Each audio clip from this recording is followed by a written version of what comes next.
Hello, everyone. Welcome back to MIRRORMOURN. I am your GM Esper, and I've been still trying to figure out OBS and get better at all this, so I continue to ask for your patience. And please, anyone who's watching, those who are in the chat, let me know if we got any lag going on. I got hit with some lag last night during my stream, and it caused an annoyance in the middle of the session. It looks actually like we're looking good here as far as I can tell. Yeah, I'm excited to get back into this session because we ended on yet another pretty cool cliffhanger. So, who are the characters, guys? Introduce yourselves, please.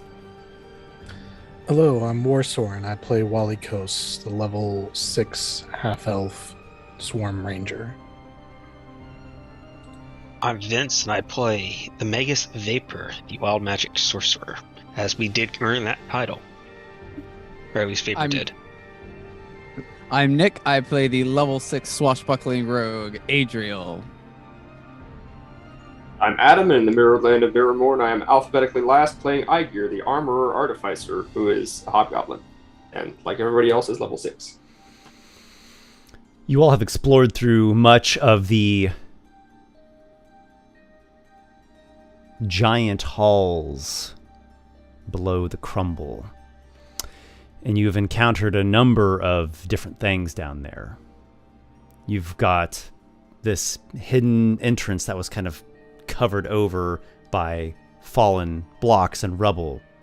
There's what we're calling now the arcane sanctum that you all have taken control of, and it has some different rooms and traps that you all have gained control over.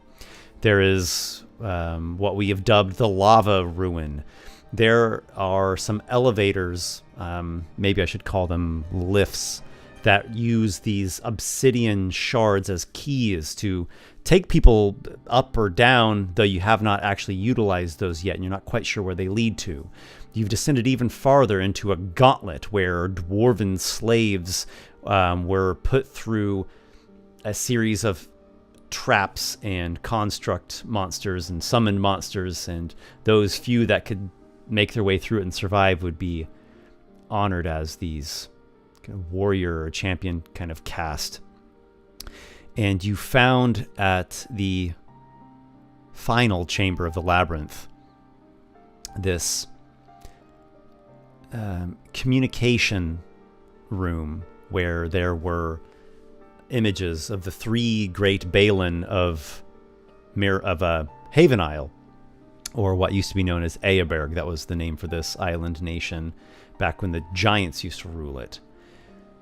Two of the Balin are confirmed to be dead, and you doubly confirmed it as their communication portals had no effect. There was nothing at all. You did not attempt to communicate with Baal Vonder. He is the giant lord, dark magus, who actually survived the war and has been in a secret lair for some time. Walykos even was an apprentice, maybe we would say, along with some others underneath him. And when he wanted Walykos to become the Night Stalker, Walykos refused. He cursed you. You, through a series of different events, were able to rid yourself of the curse. Well, first you escaped with the help of Corgain Makel, and then recently you were able to rid yourself of the curse and to find the grace of Utsira, the White Raven, a goddess who curiously seems to be present in Haven Isle. That's unheard of in this world. Usually gods are local gods or regional gods. For her to be appearing and having effects outside of the home nation of Terra Morgana, it's a mystery. So you all you've made your way through the lava ruin and the gauntlet, and you've done a series of delves, and you've had more success than not. But we left off with with a bit of a cliffhanger. We left off with Adriel, actually. Adriel, you just slipped out. You just slipped out at night. You slipped out of the Rook Tower at night.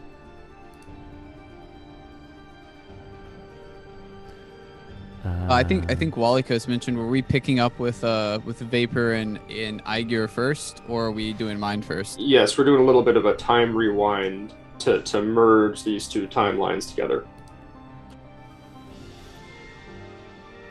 So it is important. Yeah. Because chronologically, Vapor and Aygir would have gone to the Broken Tower first. That would have happened that afternoon, and then later that night, Adriel would have slipped away. So, but the reason why we're cutting away is because there might be something that they do which influences this scene.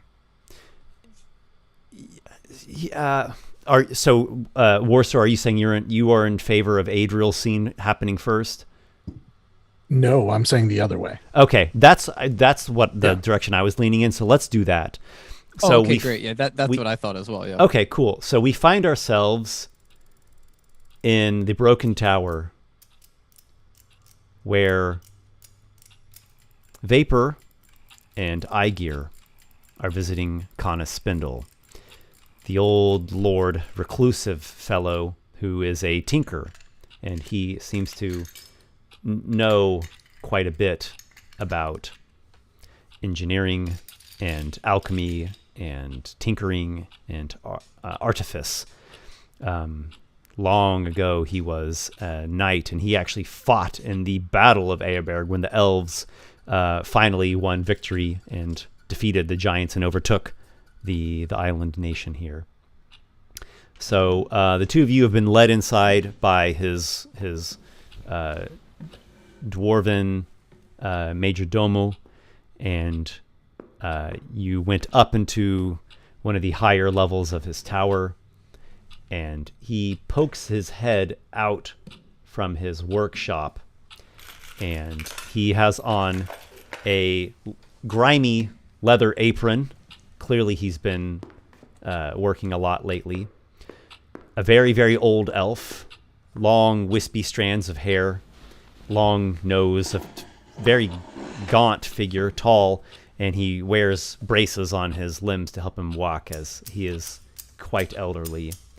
He claims to be the oldest elf in Barnacle. He pokes his head out, though, and he's got like some grease smudged onto one of his cheeks. "Oh, yes, you've returned once again.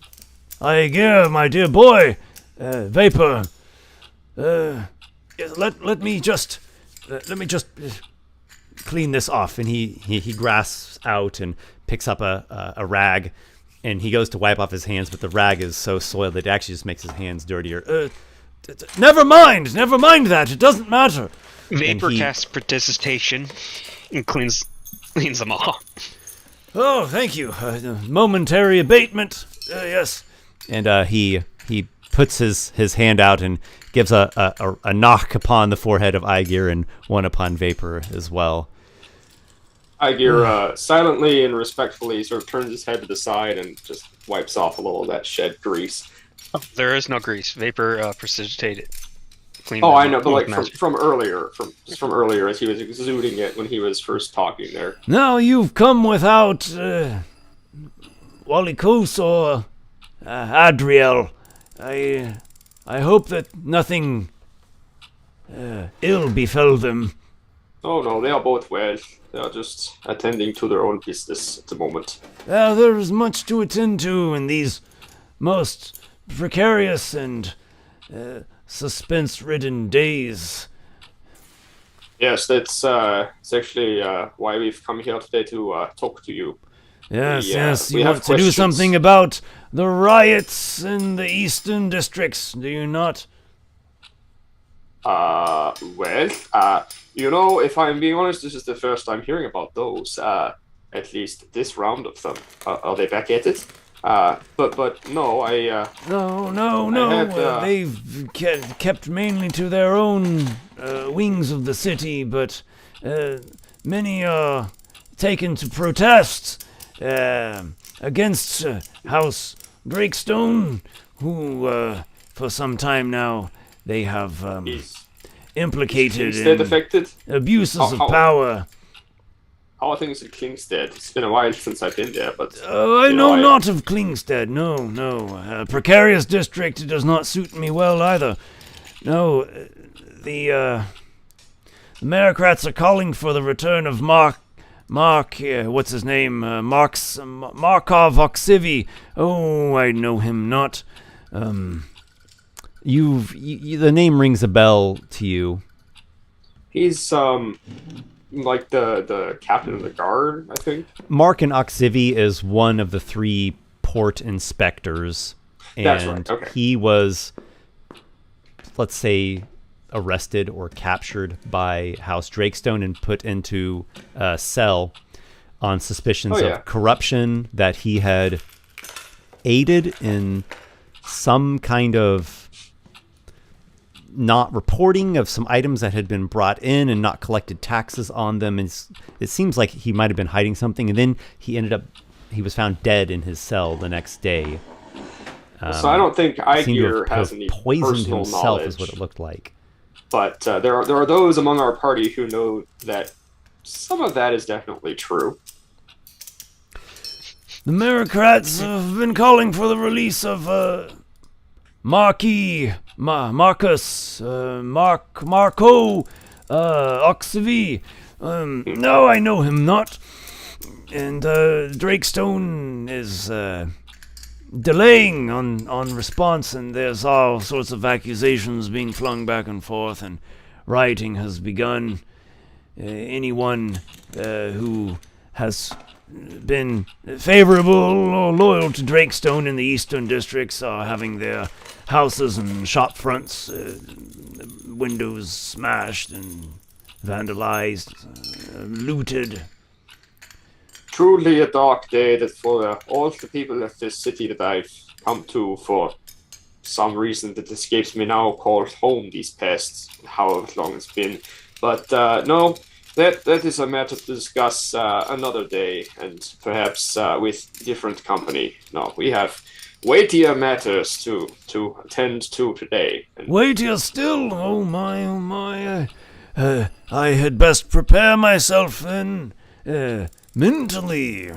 And he hold it, you. he pulls And- one of the smoking pipettes that's connected to this big smoking device. Well, and Aygir's going to interrupt him and pull out a this bag from within his armor somewhere and reach way far further down, like half of his arm goes down into the bag, as if it's clearly way bigger in there than it looks, as if it's capable of holding things. This bag that holds things, and comes out with a little pouch of a hefty dose of the good Firbolg Grove Sheen that he has a supplier of. Wouldn't you rather prepare yourself mentally with a bit We of gave him that this? stuff. I we could give him never that say periodically. no to such an offer of great generosity, Aygir. Please. And he goes and, unscrews something from inside the smoking canister, the main cylinder, and, taps it out into a side tray, and it extends to you the little metallic bowl, and you pack it in with the Grove Sheen, and he replaces. Oh, yes, you knew. Never fail to disappoint, Aygir. Never fail. He offers I never failed a to hose. disappoint. Offers a hose to Aygir. I never failed to disappoint. No, I've spoken 2 thoughts in one breath. You do realize that my workshop is a terrible mess. I got onto a tear after experimenting with what you brought, Vapor. Well, it seems one idea leads to another, and, what day is it exactly? I can't say. It's been about 12 since we were last here. Well, 12 since you've last been here, have been for me about half that time. Oh, you were here yourself? I came to request his aid in making of a potion. This very source of the inspiration, what keeps me awake and away from rest. Vapor, I will show you what has concluded from my experimentation. And I actually need to roll something because I figured it would be more interesting to roll this in the session. Vapor, you provided to Kana Spindle 2 units of Frog's Trident, did you not? Yeah. Per 1 unit, he mixed with it 100 gold pieces worth of alchemical reagents from his workshop, and he has made, which I'm making it now, an intelligence alchemist supplies check. Comes up with a result of a 23 on the first one, and a natural 20 for a 31 on the other. Wow. Nice. I present to you these 2 files. You will notice the stopper on this one is larger, spire-like, whereas this one is flat and stubby. I actually have a potion vial here, and I can get another, so kind of can see. Just looking at them. This one, And he points to the one that has the flat top. was my first attempt to make the elixir, which I do consider to be a success, mind you. I do consider, should you drink this, you can be confident that it will remove your susceptibilities to flame and acid permanently. However, it will also, with that, wipe away your regenerative characteristic that also is a benefit for you. My second attempt, He taps the one with the tall, pointy stopper.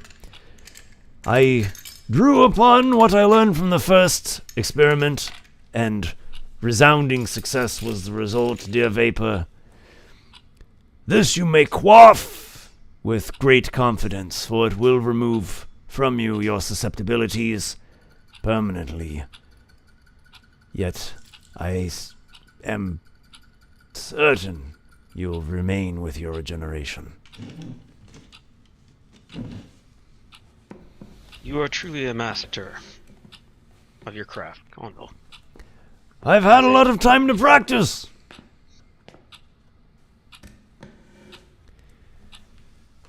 So Vapor is going to pocket the potions. He's not going to down one or the other right now. He's going to... No, I was hoping to see you imbibe the thing now. Very well. I do well, love then, to see let's do the one that shall let me the keep. fruits of my handiwork come to life before my very eyes. So he puts Go the on, flat Vapor, don't stopper keep the one man away, waiting. and the one that should let him keep his regenerability, he's going to pop the cork and the stopper out on that one and just downs it. You draw down the elixir, which has a very strange flavor to it. At first, it's an earthy flavor and a thick consistency, but you're soon met after that with a effervescence with sharp herbal notes, and it kind of bubbles and seems to prick even at the back of your sinuses.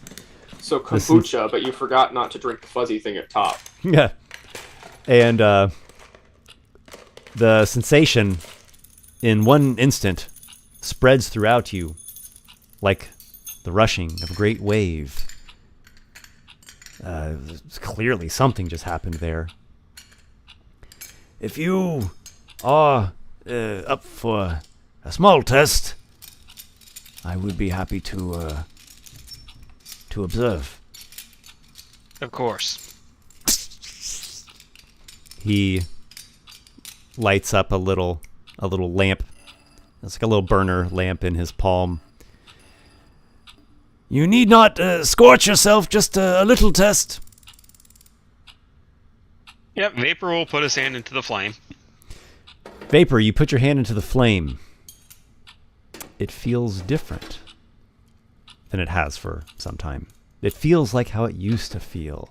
Oh, it's warm and oh, it's hot, and after a while, you'll want to retract your hand. But it is not the severe sensitivity that you have been afflicted with these past several sessions. And for the other test, here. And he pulls out a vial that has this greenish substance in it. I'm going to pour alchemist's acid over your hand. This is going to hurt really bad. No, I'm just joking with that. No. Here you are. No, Vapor grabs it, pops it, and pours a little onto his arm. No, this was a joke. But it's too late. And you at the last second, or after the last second, you notice that his homunculus has a sliced lemon on a tray. But no, you've rushed ahead of that and put a single drop of alchemist's acid onto your Arm. And it stings, it burns, it hurts. I don't know if it does really any damage to you hit point wise. It doesn't really matter. You've got the regeneration. Go. But I still got the regeneration. Be careful, someone will soon accuse you of masochism. So yeah, it does burn, but indeed the vulnerability is gone.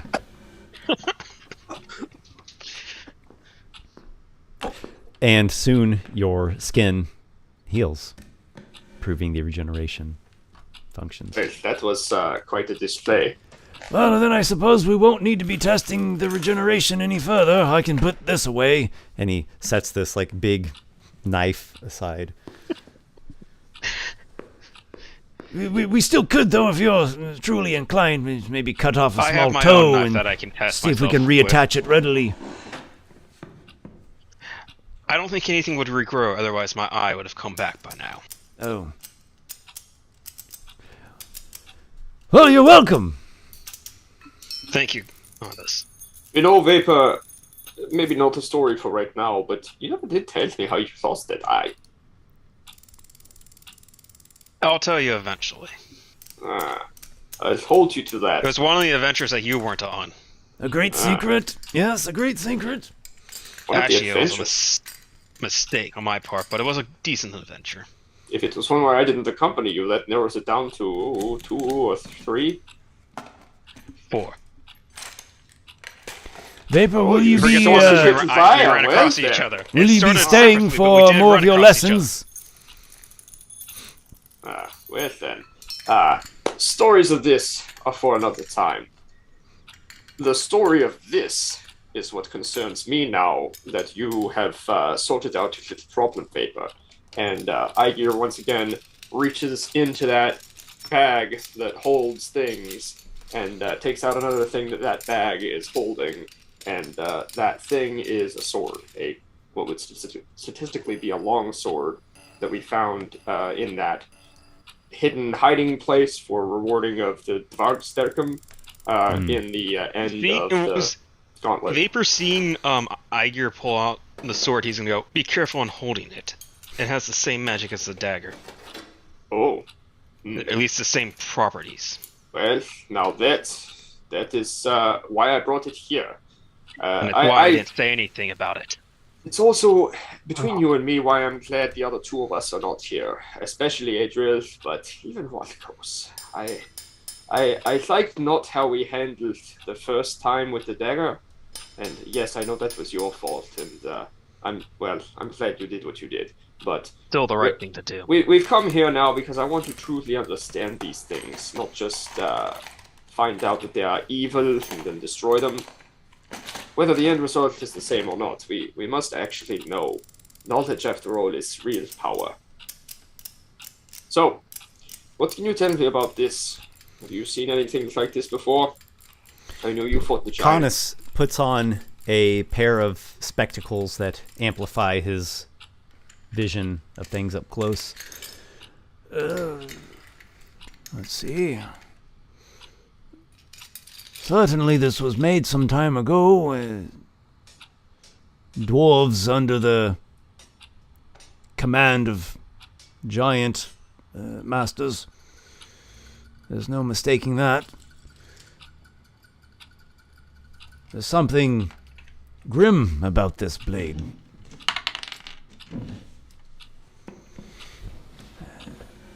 I suspect it to be a wounding sword. A wounding sword? Indeed. I'm going to paraphrase some things because I'm not quite... It's always tricky to know exactly how to say this in character.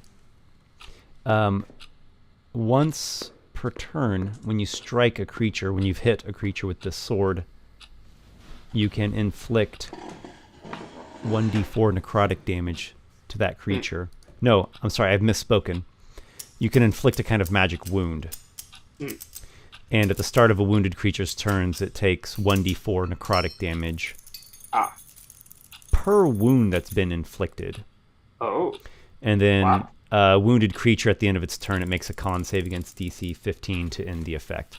So in other words, you put an ongoing 1d4 necrotic damage on a creature. You can do that once per turn. You can stack them. Right. But Okay. one Additionally. save clears all the wounds, if I recall. And it gets a save Yeah. each turn, I think. It's Yeah. been a while since I've played yes. it. Yeah. What's the DC on the save? 15. Oh, that's actually a pretty good weapon. Like honestly. It's Also, like someone can do rare. medicine as an Yeah. action to try to end the wound. Yeah, like if they don't pass and they just keep getting wound stack, it's just like death, you know. Yeah. Additionally, that necrotic damage can only be regained through magic or regeneration, not through spending your hit dice, not through just regular taking a rest and healing. Well, this is powerful thing to be sure. Necrotic imbuement upon the blade, a powerful weapon. Do you know if is this like that dagger or short sword, the other thing? What Well, will we talk to you about? certainly not. Well, likely not. It may be. Actually, I'm not sure. I suppose it could be. Oh, it probably is. But then again, wasn't it Belvanda who produced that dagger? This it was given to the Night Stalker directly by Belvanda, and he himself had forged the blade. And this is clearly made by one of the Thraiths, dwarves of old, and I say of old, what once dwelt here in previous generations, yet still dwell elsewhere. I'm sorry, I don't know. Well, I shall be holding on to this, and perhaps if I can get away with it, maybe just keep it in here for a while and not tell Adriel anything about it. Not that, well, I think it's a bit big for him. I would not entrust it myself, although perhaps in desperation it could be a useful thing to use. I shall make sure it stays safe and doesn't fall into the wrong hands at the minimum. And if those hands are close at hand, then especially so. You may want to seek counsel elsewhere. I fear that I have spoken in circles of this wounding blade. You are now in quite good standing with House Mantevale. Their lord, he is a man with knowledge of life and death, of blessings and curses. Knowledge he has, but he lacks erudition. He lacks attention to details. That man is more of a God's magic sort of a man. This is He, largely a tradition quite dissimilar to what I practice, true, but I would not entirely eschew what wisdom he could impart regarding this relic here. well, I shall see to it sometime that I do talk to him about it, but until then, I'll just keep it in here and make sure it does not get used by anybody who would do more harm with it than good. Yeah, prudent fellow you are, Aygir. Nothing if not. This is quite marvelous smoke you have brought. Only the best. You know, you are, of all the elves here, you are the one who is best able to actually hold a conversation of any real substance. I don't tell any of the others I said it, including Walykos. He's a very nice man, but it's just something that elves don't seem to get up here. Present company excluded. There's just something, a lack of a sense of real curiosity, at least in this city. People here are so keen to just go about their lives and do what they do day in and day out and never break things down to see how they work. As if they're afraid of breaking things. If you don't break something, you can't learn how it works. If you never take something apart, you can't see how its parts all come together. It's just... Well, I'm talking your ear off, I'm sure you know. Oh, I do not leave the tower for that very reason. Oh my, no. I would And be why swept. are you all for it? I would be swept away and amongst the pressing rabble as they go about their such expedient lives. No, that's not for me. I prefer here. There's a world of my own. Yes, this is what I know. Vapor, shall you be staying on for a time? Your next lesson in alchemy is overdue. I can stay for a bit, but I have one more stop I want to do today. Unless you're able to help me with this. I am in the midst of a wondrous momentum, though I fear that here in some short measure I will be collapsing in slumber. Yes, let us see to it now, good Vapor. While we were exploring, something came over me. Best way to describe it is, as of right now, I'm worried that something bad would happen. But whenever one of our companions is close, I feel fine. I feel like good luck is upon me. But when he's away, I feel everything will go to hell. Who is it you're referring to? But right now, I feel as though bad luck is about to fall upon me. Because he is not here. Who is this, yes? Well, Adriel, unfortunately. No! What a strange this is- situation. It's not coincidence. I noticed you were following him a little close the last couple of days, but it's just a You know that I don't know when it started. All I know is he's somehow. Right now, I feel as though bad luck is going to befall me. You have a foreboding sense of doom. Yes. Yes, impending disaster shall come to you if Adriel is not there. Yes, a compulsion upon your mind. How did this happen? When did this happen? Where did this happen? It happened in the last 2 days at least. I don't know how it happened. All I know is it just started.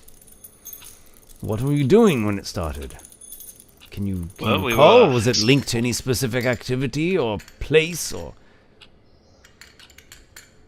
Would Aper know exactly that? Yeah, it began when you touched that strange standing stone in the gauntlet. Also, again, Vapor actually never touched that. I want to be clear on that. He just looked at it closely. Okay, when you inspected it up close. Yeah. Inspected it.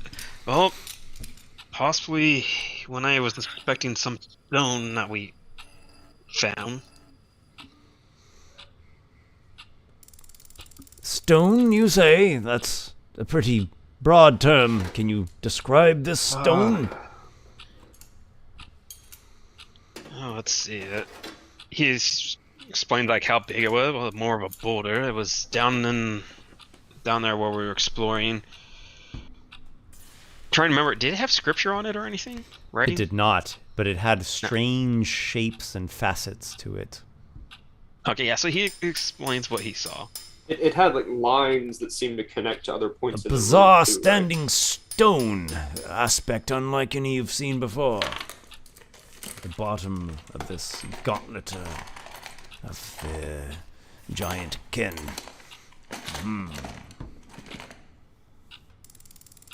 Have you attempted to dispel yourself? Give me 1 second. I gotta check and make sure I have those spell slots available. I have not. Well, here we are in this workshop of experimentation. Let us commence with the next experiment. Very well. I guess he will cast a spell magic upon himself. Vapor shout. The spell magic upon himself. What do I need to roll? Vapor.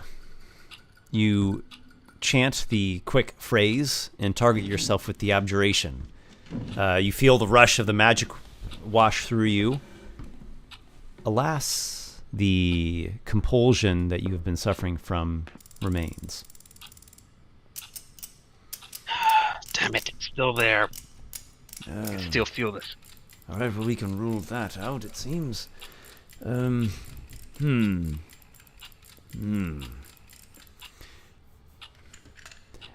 I would guess that this is some sort of compulsion put upon you, even if it is not a spell that can be readily abjured. Oh. Would it be worthwhile to destroy the stone?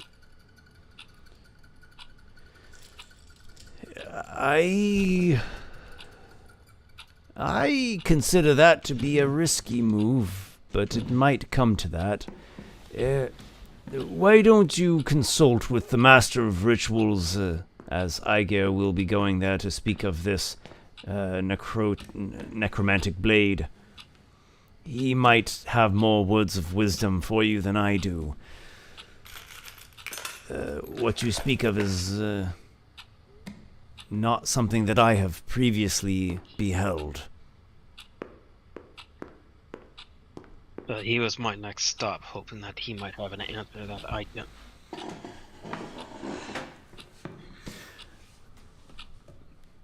Perhaps you should smoke some of this. And he hands you one of the hoses with a little wisp of grow sheen coming out of the pipette. Baker's always turned down smoking. I'm gonna make a roll real quickly just to see if he's like stressed enough with this to actually Such do it. the walking contradiction you are, vapor that partakes not in vapor.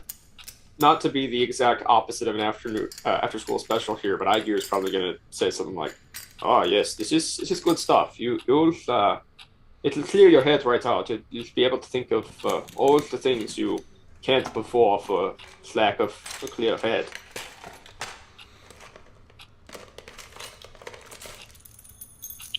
He turns it down.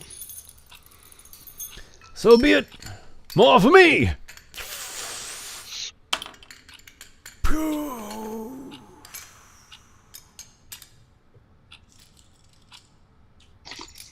So many twinkling bells. Well then, let us be on to your lesson, Vapor. I feel that exhaustion will overtake me in short measure. Ooh, these old bones! Hoist! And he gets himself up off of his chair and saunters with his strange gait over to the workshop, which is quite a cluttery mess. And Moorsi, his homunculus, is like, fretting all about trying to put things in order and, clear up some space for you. What was like this stack of books with some spare parts on top of it actually turns out to be a stool underneath all that, and he gestures for you to take a seat there. Aygir, do you have anything to do with this? Do you stay behind as well, or are you going to mosey along? I think he'll be here as long as Vapor's here, though this is, more Vapor's kind of part of this. He might... I think he and Connor Spindle probably have like an ongoing joint project now, even though his armor's been done. Maybe when they were talking, just as they were working on that, they were discussing some other stuff, and now there's something that like Connor's had just waiting for Aygir to join in and do the next step of. So maybe he's like off in a side chamber of the workshop, hammering away, making the exact ambient noise that we're hearing in this lovely background music, which, you talk about struggling with OBS, but when you switch to that, it was like perfectly timed with what you were saying. Yeah. Thank you. The audio enhancements using ambience and music is a major plus to this. Major plus. Oh, yeah. It really easily brings my you favorite into thing it. about our switch to this new format. So we are now going to go and pick back up with Adriel. So later that night, much later that night, as we saw at the end of last session, Adriel awoke with a voice, a distant and even breaking at times, but an undeniable voice, deep, authoritative, vast, and it compelled him to take the tile that Walykos had kept from the final chamber of the gauntlet and to return there and to communicate with the likeness of Balvander. And you found it from where Walykos had stashed it. You pilfered it, and you slipped out of the Rook Tower at night.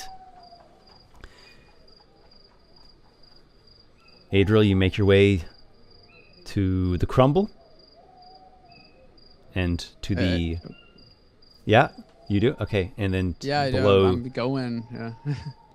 All right, and then below that to the Arcane Sanctum and the Lava Ruin, down into the Gauntlet. Okay. I imagine you actually remember all the different steps and precautions you had taken as you went through the Gauntlet to avoid the traps. And it seems that the Guardians there are kind of defunct at the moment as you all have defeated them in battle. Yeah, this ambiance is great. All the while, Vapor is following. Because we weren't able to fix it, so he would be following. Vapor's following Adriel? Yep. Would he have seen Adriel leave? Because I did Adriel snuck out in the middle leave. of the night. How would you have noticed him? Okay, I'll roll a perception check. I will have disadvantage because I do not have dark vision. Okay, well, I have not seen him, but I would figure he would pass by Vapor, so he would get the feeling. I was about to say a perception check or possibly a wisdom save. Because it is an almost unconscious or subconscious compulsion he has, right? Where did Vapor sleep this night? Where is he sleeping this night? He is sleeping on a roof. Sleeping where? On a roof across the street from the rookery. Sleeping on a roof? Mm-hmm. Really? Okay. Yeah. You're not sleeping in your home? It doesn't seem likely to me that you would notice Adriel slip out of the Rook Tower. I imagine the compulsion is getting worse and worse, so he's trying to relieve it somewhat. May I make an alternative suggestion? Yeah. The likelihood of Vapor noticing Adriel sneak out of the Rook Tower seems quite low. Cover of night, Adriel's highly stealthy. Mm-hmm. You would have been asleep.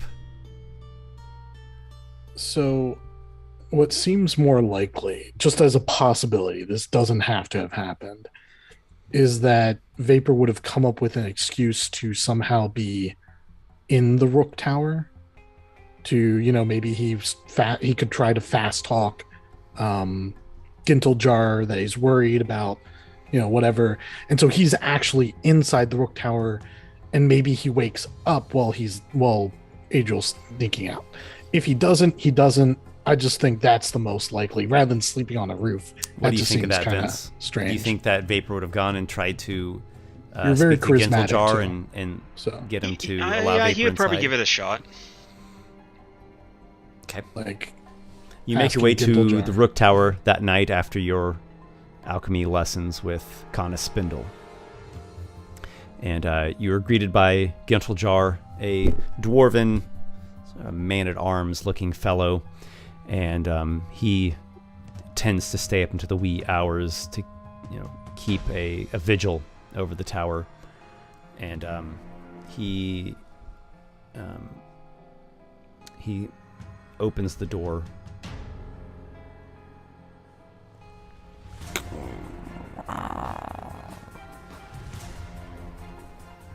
Vapor, did not expect to see you.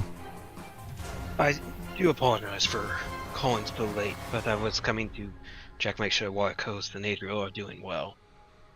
I appreciate your concern.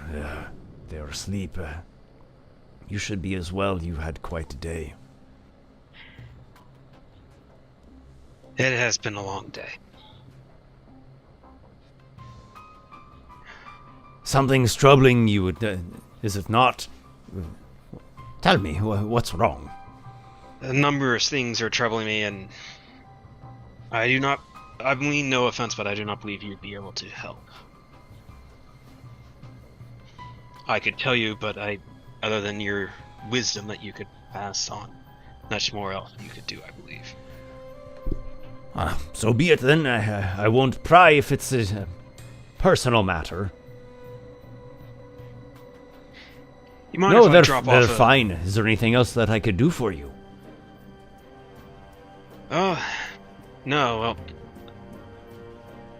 I know that Adriel doesn't want me to stay here, so I'll be on my way. But if they're asleep, I will go. He stays quite stubborn in his rancor, but I'm hoping he'll come around. Yeah. As I've said, I've spoken my perspective on this in no uncertain terms. Allies are to remain allies through thick and thin, and not just when it's times, good times, yeah. We share in the struggles, not just in the triumphs. Agreed. Well, I'll not be given up, but I'll tell Adriel that you called upon him and were concerned for his and Walykos' well-being. Vapor does a quick look up to the sky to try to figure out what time it is. Now time to march back to my bed then. Okay, well, be safe out there. I mean, there's no Night Stalker anymore prowling about the streets, but still, no reason to let your guard down. I will do my best. I bid you a good night. Farewell. I couldn't think of a way I should try to talk his way in, so other than ask him to check in on them. Alright, so then That's Vapor probably will fight the compulsion that try to go to get some sleep somewhere. Okay. Do you go back to your, giant barnacle apartment in Klingstead, or you go to the Arcane Sanctum? I think he'd go to the Arcane Sanctum. He's Okay. he has that scroll that he's gonna maybe try studying, because it was a rune of some magic spell glyph.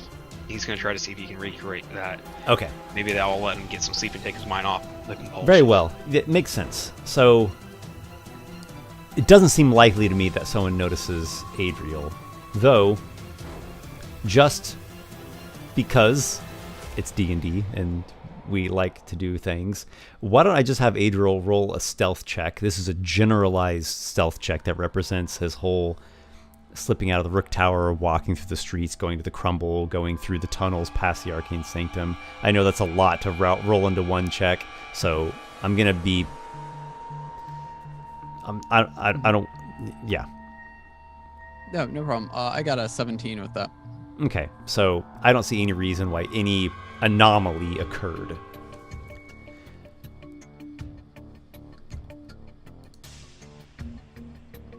Adriel, you make your way through the gauntlet. Oh, by the way, if it matters, because this may be important, Adriel would, I believe, technically still have the feather in his bag that Walykos gave him. Hmm. Just a Very well. heads It up. is- Yeah. Yep, absolutely true. He Yes, still yes. has that. Yeah. You come to the final room of the gauntlet, and you see the different panels of the walls. One shows Haven Isle, back when it used to be called Eaberg, and you see the giants ruling here, and their dwarven servitors. And you see the other panel that shows the giant nation of Grootvaarders, which is, I don't know if I said this correctly last time or not, but it's a larger isle. It's a larger nation than Little Haven Isle. It's to the northwest. I might have said that wrong last time. I can't Yeah, remember. you did mention that. No, Okay. that's what we said. And you see there, it's an even grander display of an even larger giant city and citadel, and they have warships, and they're greeting dwarven champions and giving them gifts and honors. And then you see that central panel that has like the 3 different bas-reliefs of the 3 old Balin of Eaberg, the 2 of which you have doubly confirmed indeed did die in the siege of Eaberg, here in what's called Barnacle nowadays. And there's that 3rd one. And there's this pedestal-like block at the feet of Belvander, and a groove in it where you can place the tile and put your palm to it to communicate with them. That's what your allies told you. Yeah. I'll reach in for the tile out of my bag, and I'll look at where it's supposed to be put, and kind of just take a moment to look at it, but then finally place the tile in and push it in as we did with the other one.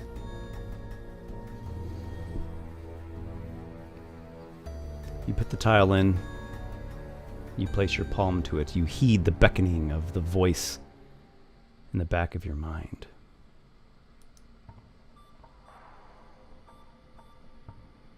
A moment later, an image appears, cast into the air. I'm going to put an image in our Discord chat for you guys to see.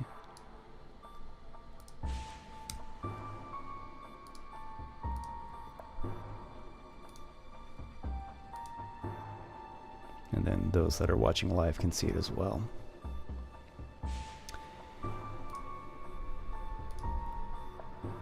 The illusory image of Belvander appears. Tall, a giant, literally, wearing dark armor, sweeping and spiked at the pauldrons, helm with horns. You see no face in terms of, you don't see skin or like a person's face. You see only a sinister burning from within the helmet and a fell halo limbus of arcane might about the creature. And through the image, he speaks.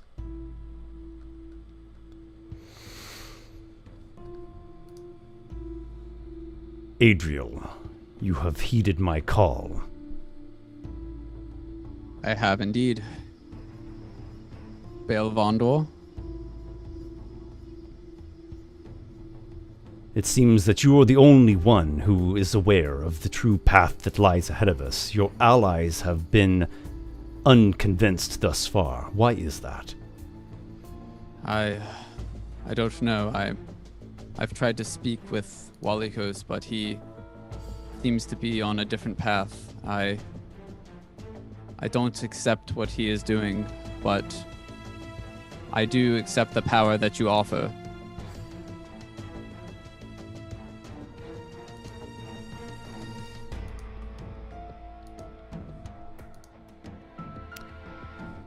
May your might grow to be as great as your ambition, Adriel. And if your allies cannot be convinced, then we might need to use other means to show them, to make it clear to them what is the path to take. This land is not elven land. This is Aygir. It belongs to giant kind. The elves have their own land. They should have stayed well enough alone. The day of reckoning shall descend upon Haven Isle. Great will be the lamentations of the elves. But there might be another way. I see that potential with you. Yes. Do you bow to this Duke of Barnacle? This Drakestone? I do not. I bow to no man. I am my own.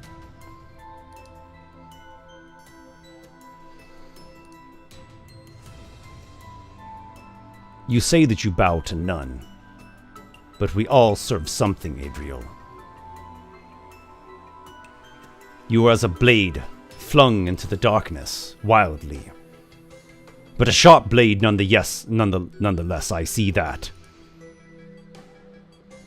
Bow to me as your king, and I shall appoint you governor of Haven Isle. Adriel, you may divide or unite the cities and regions as you see fit. All shall bend their knees to you, only I shall be the greater, with you as my appointed warden and executor. Adriel, think on this for a bit. He definitely doesn't like the idea of, being subservient, but he does recognize, the power that he would be given from Belvandor, and I think he kind of begrudgingly will kneel to Belvandor and say, I do think that there is much to do in this area of the world, and I would like to work with you. If that has to be under you, then I will take that. And I'll sort of bow my head. You have chosen wisely, Adriel. You have spared yourself destruction. Great change is coming to Haven Isle soon. And you will be on the victorious side of that change. Perhaps you can persuade Walykos by reminding him that I still control the curse upon him. If he does not wish to be twisted into a beast, he would be wise to follow with you. I am not so foolish as to let him wither away. Should he prove himself an ally, I will restore him to his strength. Walykos, he is strong. He can be of use to us. I know. Please let me speak with him before you. I want to explain something quickly. I think Adriel would have caught this, so it might have gone a little over other people's heads. Okay. It's by what he just said there, it seems like he doesn't know that Walykos got cured of the curse. He's speaking as though his curse is still on Walykos. Oh, I see. Sorry, Yeah. I didn't. I thought that. So no, this I thought that is an he knew opportunity. that- If you want, Adriel could inform him of that. You can. Well, actually, your Yeah, I curse is caught not. that. Yeah. I see. Sorry, what my interpretation was, just to give. I thought he knew Walykos was cured, but he actually still had the ability okay. to push I it back gotcha. onto him. That's what I thought Okay. was. Okay. I understand now. No, it's fine. I thought it'd okay. be important to clarify that. So Gotcha, does Adriel say anything about that? Oh, that's a good point. I don't. No, I don't think Adriel would. I don't think he has any obligation right now. Like, for him, from his perspective, he doesn't want to let Belvandor know this because he's thinking that he can still convince Walykos to come over to his side, and he doesn't want Belvandor to do anything hasty to Walykos because he still doesn't. He doesn't want to hurt Walykos still, at the moment. So he would not mention this to Belvandor, and I think he would just say what he said earlier, the same thing, saying that don't do anything, let me talk to him first, right? Okay. So a little bit of deception, I suppose, if needed, yeah. Speak because I'm not with telling the whole Walykos. truth. Okay, Yeah. gotcha. Speak with Walykos as only you can. I will. I grew up with him, and I think that he will come to our side. I believe. You must show him that he will have to choose between pleasant illusions and harsh reality. You are well aware that those who survive are those who have the strength to do their will. Those that are in denial of this are living in a daydream. And bitter will be the moment that this dream shatters before them. Yes, I completely agree. This is why I sought you out. I realized the power that you had from the first moment that I touched the blade and slayed your Night Stalker. I realized that there was more that I could achieve, and I want to achieve more. I want the power to bring justice to this land. You claim to be the one who slayed the Night Stalker. I am the one who dealt the final blow, yes. He was weak, unlike me. Impressive.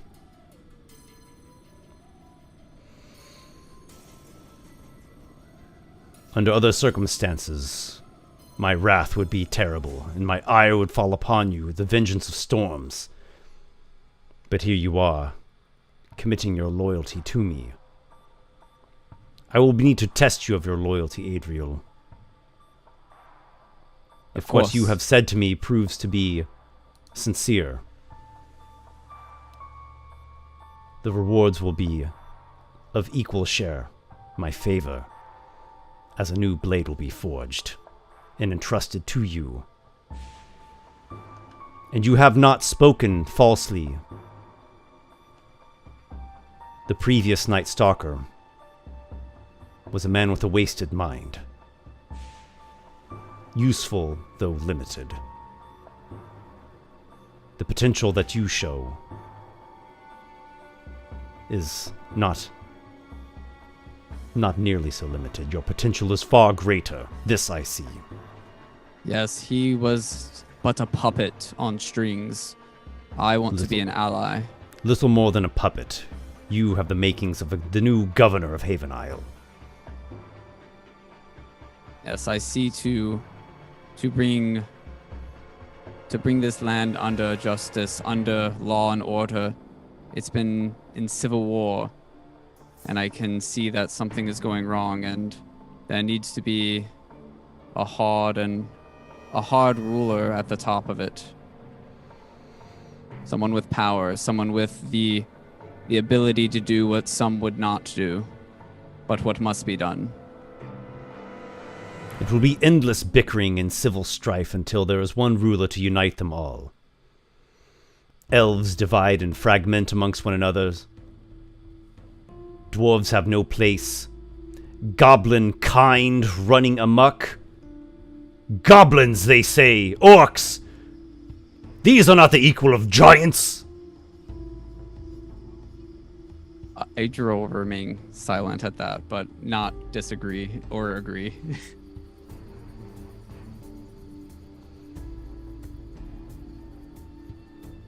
What must I do, Belvandor?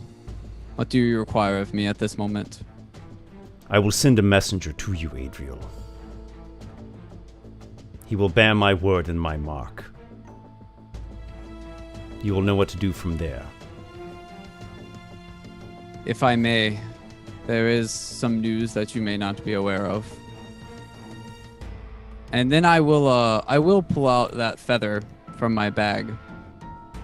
And I will say, I'm not going to reveal the curse being lifted at the moment from Walykos, but I am going to mention that I'm going to say my grandfather was dealing with demons of a sort, devils, and I forgot the name of the goddess that came. What was her name again? I forgot. It was Utsira, the White Utsira. Raven.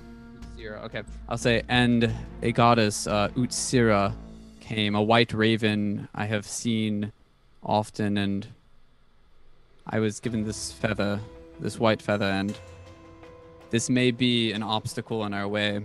I have seen it affect the mind of Walykos already. The He is White changing. Raven in Yes. Haven Isle.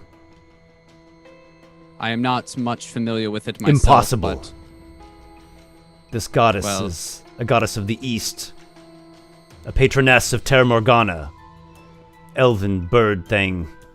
She has no power here. he had the power to release my grandfather from his contract or dealings with the devils. I promise you this, Belvandor. The White Raven is here. You are certain it is the presence of the goddess herself, and not merely a manipulation of some mage. I am not trained in the magical arts, but when I went to uncover my grandfather's secrets with Walykos, I saw the light myself. I saw it with my own eyes. As far as I can tell, this is true. The White Raven is here, and this feather, I think, perhaps can be proof. What of you during this moment? Were you awestruck?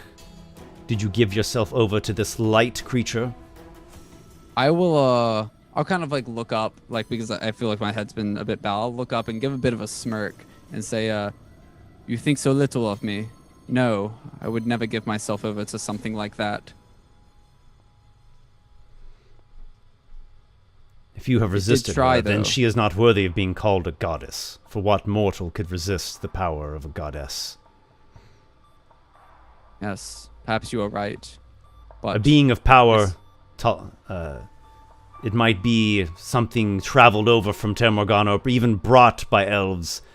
Drakestone holds many secrets, and they deployed strange creatures upon those who dwelt within Strongcastle when they sieged Eaberg in the War of Old. I would not Indeed. put it past them to have brought over some sort of creature. But a true goddess. This I cast my doubt and even my spite upon. yes, as do I, and all I wish to say is that this is perhaps a threat to us, even if not a goddess, if having the power to dispel devils and demons and the darkest of creatures from my grandfather, it may have the power to stand in our way. We It must was likely be your wary of it. grandfather and these fiends ran for fear of what repercussions might befall them. Perhaps, yes. I only wish to warn you that my Walykos, he has gained power from this. He has changed. Learn what you can of this White Raven. My messenger will visit you in short order. I think I can get that done. Perhaps Prove I your should- loyalty to me. The reward shall be bountiful. I can only imagine how much, but I shall follow you, Belvandor. And I will convince Walykos to join us as well.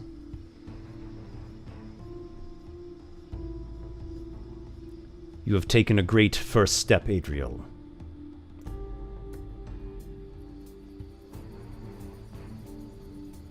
Is there anything else you need of me at this moment? Perhaps the blade was shattered. I remember. what will we do with that? We bide our time. Do not make haste in terms of the blade. It may be wasted effort. I can make a new blade. Yes, There I are many understand. pieces of this puzzle in motion, and all are coming together. Trust in that. My messenger will let you know more. Very well. Will I know what this message is, what it looks like, or... The messenger will bear my mark. And when he says that, the fell halo and the burning eyes and visor slit that are in front of you, they burn even brighter, so it almost singes into your vision for a moment. The Raven is not the only one who commands light. I can see that, and My From fire what I've burns brightly and deeply. yes, and from what I've heard of you, Balvandor, your power is greater than this white raven. That's why The elves I sought and their you out. bird might have won a battle, a victory, but the war is not over. I agree. The white raven All is of the weak. all but the last few drops of the old blood has been spent. I have bided my time, and I am preparing to make my move. But that is all that I may reveal for now. Once you have proven your loyalty, more will come to be revealed. I understand. When you do strike, know that I will be by your side. In that case, know that you will be spared the wrath, and you will be on the side of victorious. And I'll just kind of bow my head in acknowledgement. The image of Belvander fades at that point, I'll kind leaving of you only breathe in with heavily. that bit of singed into your vision for a few minutes there. That Yeah. look, that ring with the eyes and the slit. It almost like a branding of his in your vision for a moment. Yeah, I'll kind of breathe in very deeply, take the talisman back out, put that and the feather back in my bag, and kind of just stand there for a moment thinking, just considering kind of what all I've told him, what all I've said, realizing that I didn't tell him everything that had happened to Walykos, but I will make my way back to the tower.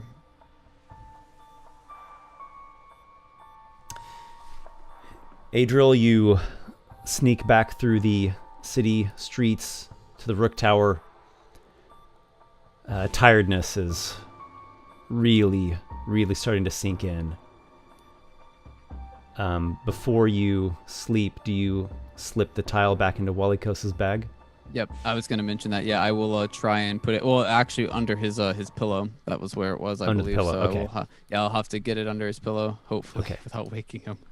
Objection, I believe, is how we did this, a contest. I may have to use my I'm gonna Inspiration. I'll go ahead and use it, the inspiration, because Okay, make a Esper? sleight of hand, and then Walykos make a perception check with disadvantage. Disadvantage. Yep, understood. now I'll get my 2 rolls with the inspiration. Oh, good thing I did the inspiration. That was the first one was a 6. I didn't do terrible, but you might beat me if you did well with inspiration. Yeah, I got a 21 altogether. I got a 19. Oof, barely. Yeah, if I didn't have That's inspiration, with disadvantage. If I didn't have disadvantage, I would have got a 25. if I didn't have advantage, I would have had a natural 1-6. Like, it would have been really bad. Yep. Wow, another really good- close one. Holy Yeah, crap. good choice of use of the inspiration there. Yeah. Yeah, absolutely. And I knew you'd use it well. Yeah, so I'll slip it back under, and I almost feel like maybe as I'm doing it, Walykos almost wakes and I stop, and then kind Yeah, of there's slip it there's back under a that bit. moment where you have to freeze, Yeah. and then after a couple seconds, his breathing resumes.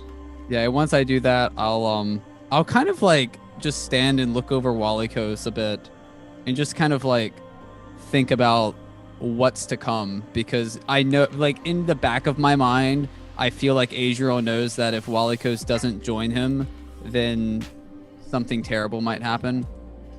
But after that, he will You know, you rub his also probably eyes. think about how he almost became this great champion of Belvander, and Yeah, how did he slip that opportunity? What happened? exactly. Yeah, and I'll just kind of like Happened rub to my me. rub my eyes, rub my temples, sigh, and then return to my bed to rest because I've been out for a very long time. Yes.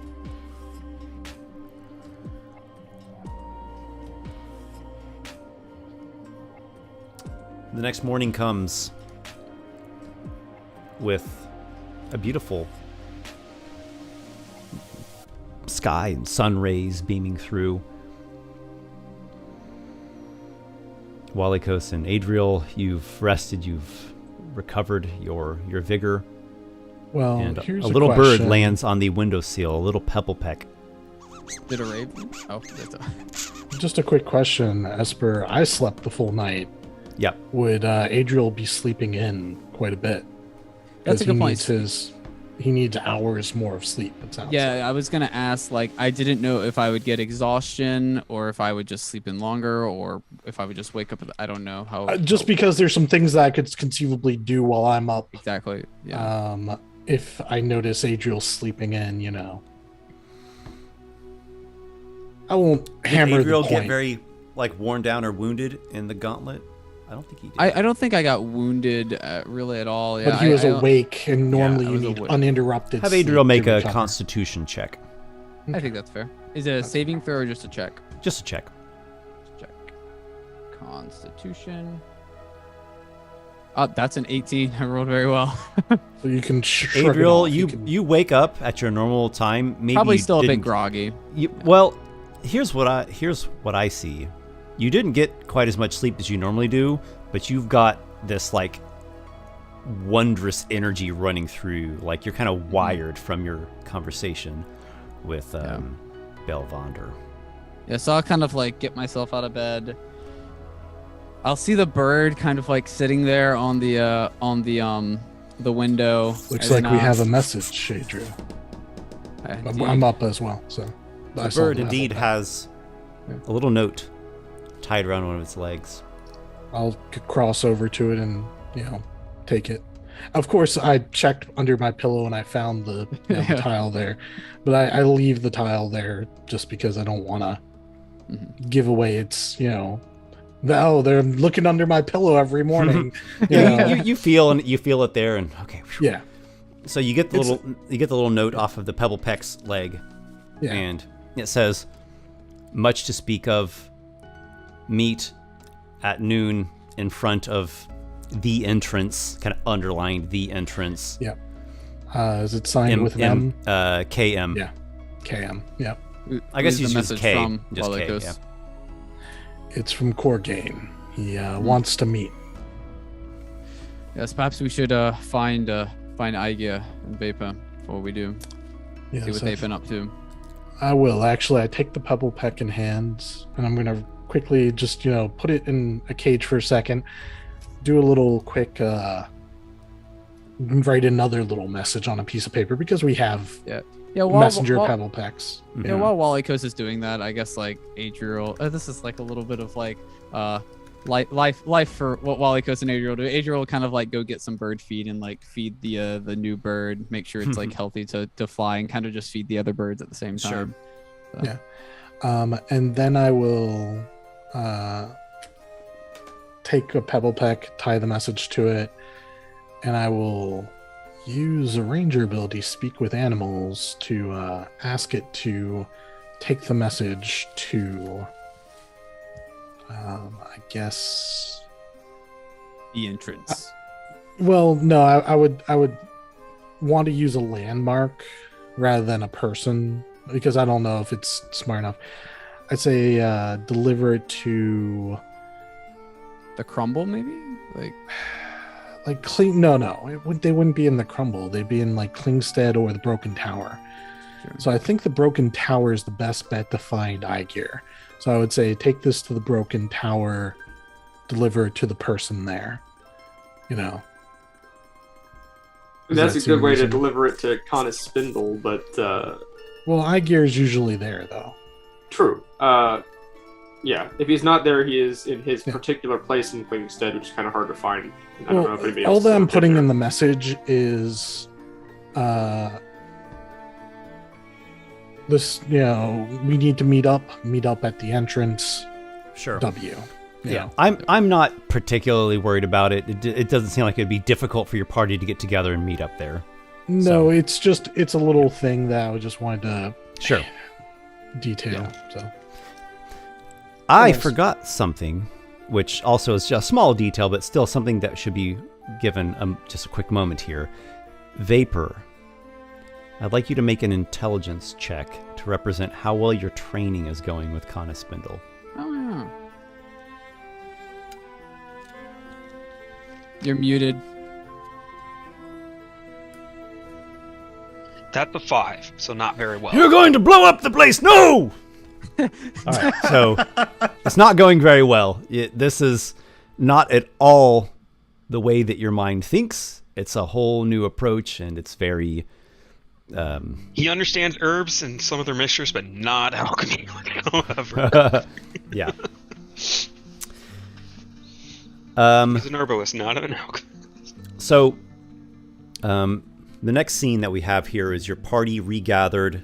Is kind of well into the next day. Well, it's high noon, really, is what it is.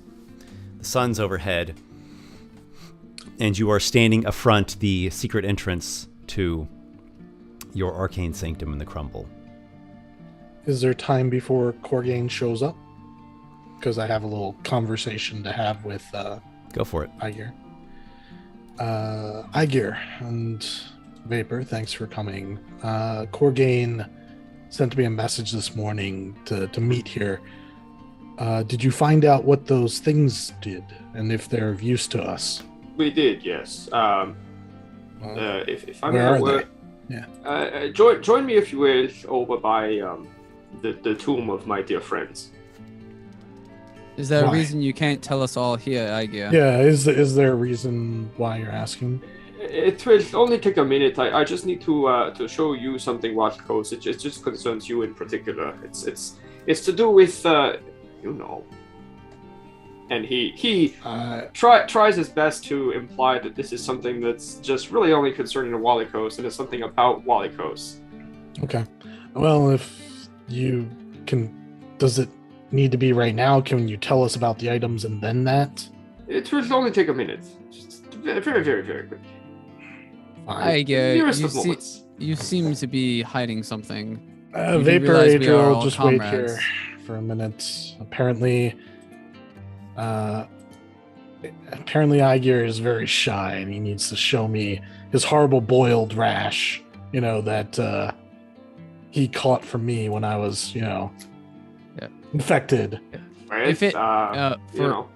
For a bit of role play as Caught here, the like nodules. Yeah, for- caught the nodules. for a bit of role play, and it also might matter I'll for Vapor as Tell well. you what a salve you can put on that is.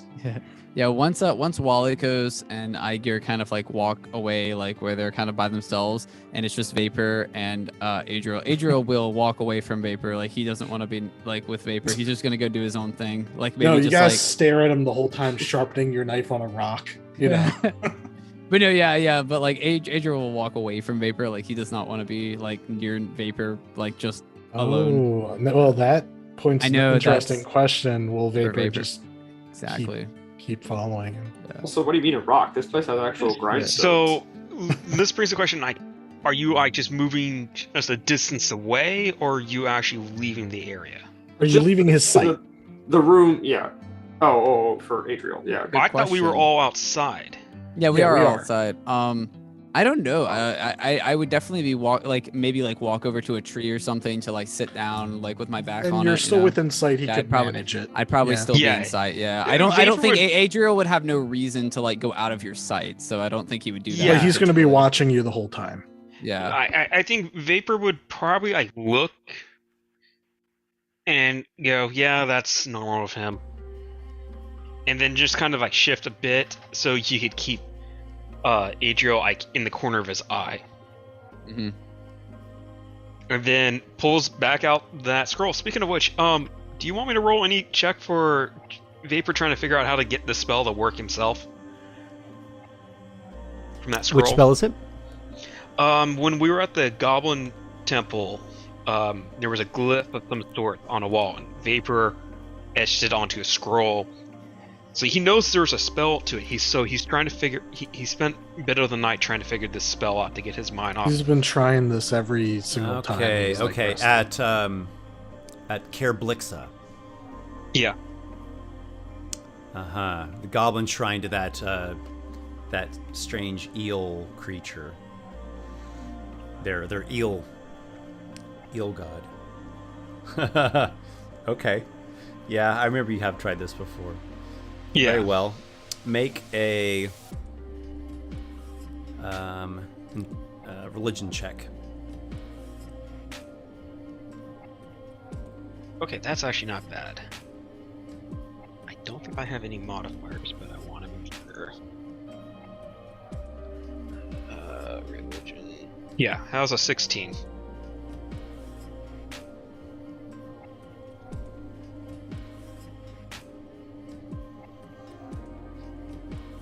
I'm just looking over my notes here.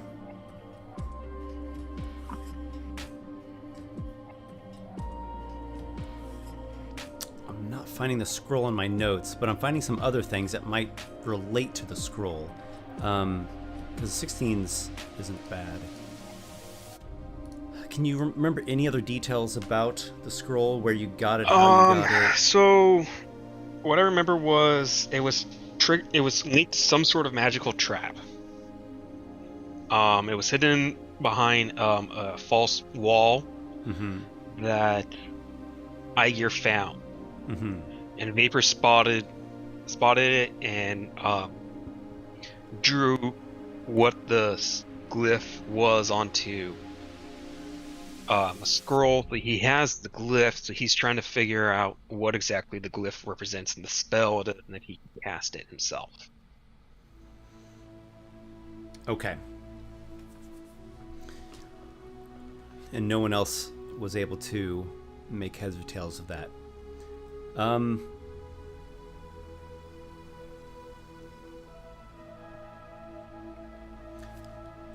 Here's what I want you to do, Mr. Wild Sorcerer. Roll a 1, 2, 3, 4, 5. So roll a d6. Okay, 1d6 coming up. 2. 2. Okay. What you can do now with this scroll, since you have finally puzzled through it, you can use it much like a spell scroll. You can use it as a consumable item, and you can put this glyph on a surface within 5 feet of you, and the glyph will remain until it gets triggered. And when it does get triggered, it bestows curse. The spell bestow curse on the person who triggers it. So you could, I guess in my mind, it's you put it on a surface and someone touches it or walks onto the space, or you put it onto like a door or a chest, and when someone opens it, it triggers. And it's a DC 13 bestow curse. Bestow curse has some different options to it, some different modes, so you can specify that when you I'll have to look up the that spell down. specifically so I can figure out what Vapor would like to do with it. Okay, definitely do. Bestow curse is one of those open-ended spells. It has some suggested curses, and there's some pretty good ones in there. But if you can think of something else that's within that power level, it's a 3rd level spell. It's DC 13. What else could we have with it? You can when you cast the glyph, you can specify specific creatures or kinds of creatures that do not trigger it. So, in other words, it works like a magic trap. It is a magic trap, is what it is. Okay. Aygir, you and Yes. Walykos are speaking privately, and you're at the little tomb area, the kind of shrine memorial Yeah. to Sure. your fallen comrades. Okay. And Bit of a Aygir's, walk, but yeah. Aygir's start to this is kind of quick. He pulls the sword out and says, "Now, I have learned what this is. And for some reason, you're worried that Adriel Is it going to be what? You're a Yeah, wise insistent- man, reading my mind, but yes. This is I mean, why else call me aside? you figured it out. He So did calls Adriel. it- You weren't that subtle. I'll be quick. He calls it a wounding sword. I am going to hold on to it and keep it in safe hands unless circumstances are truly dire.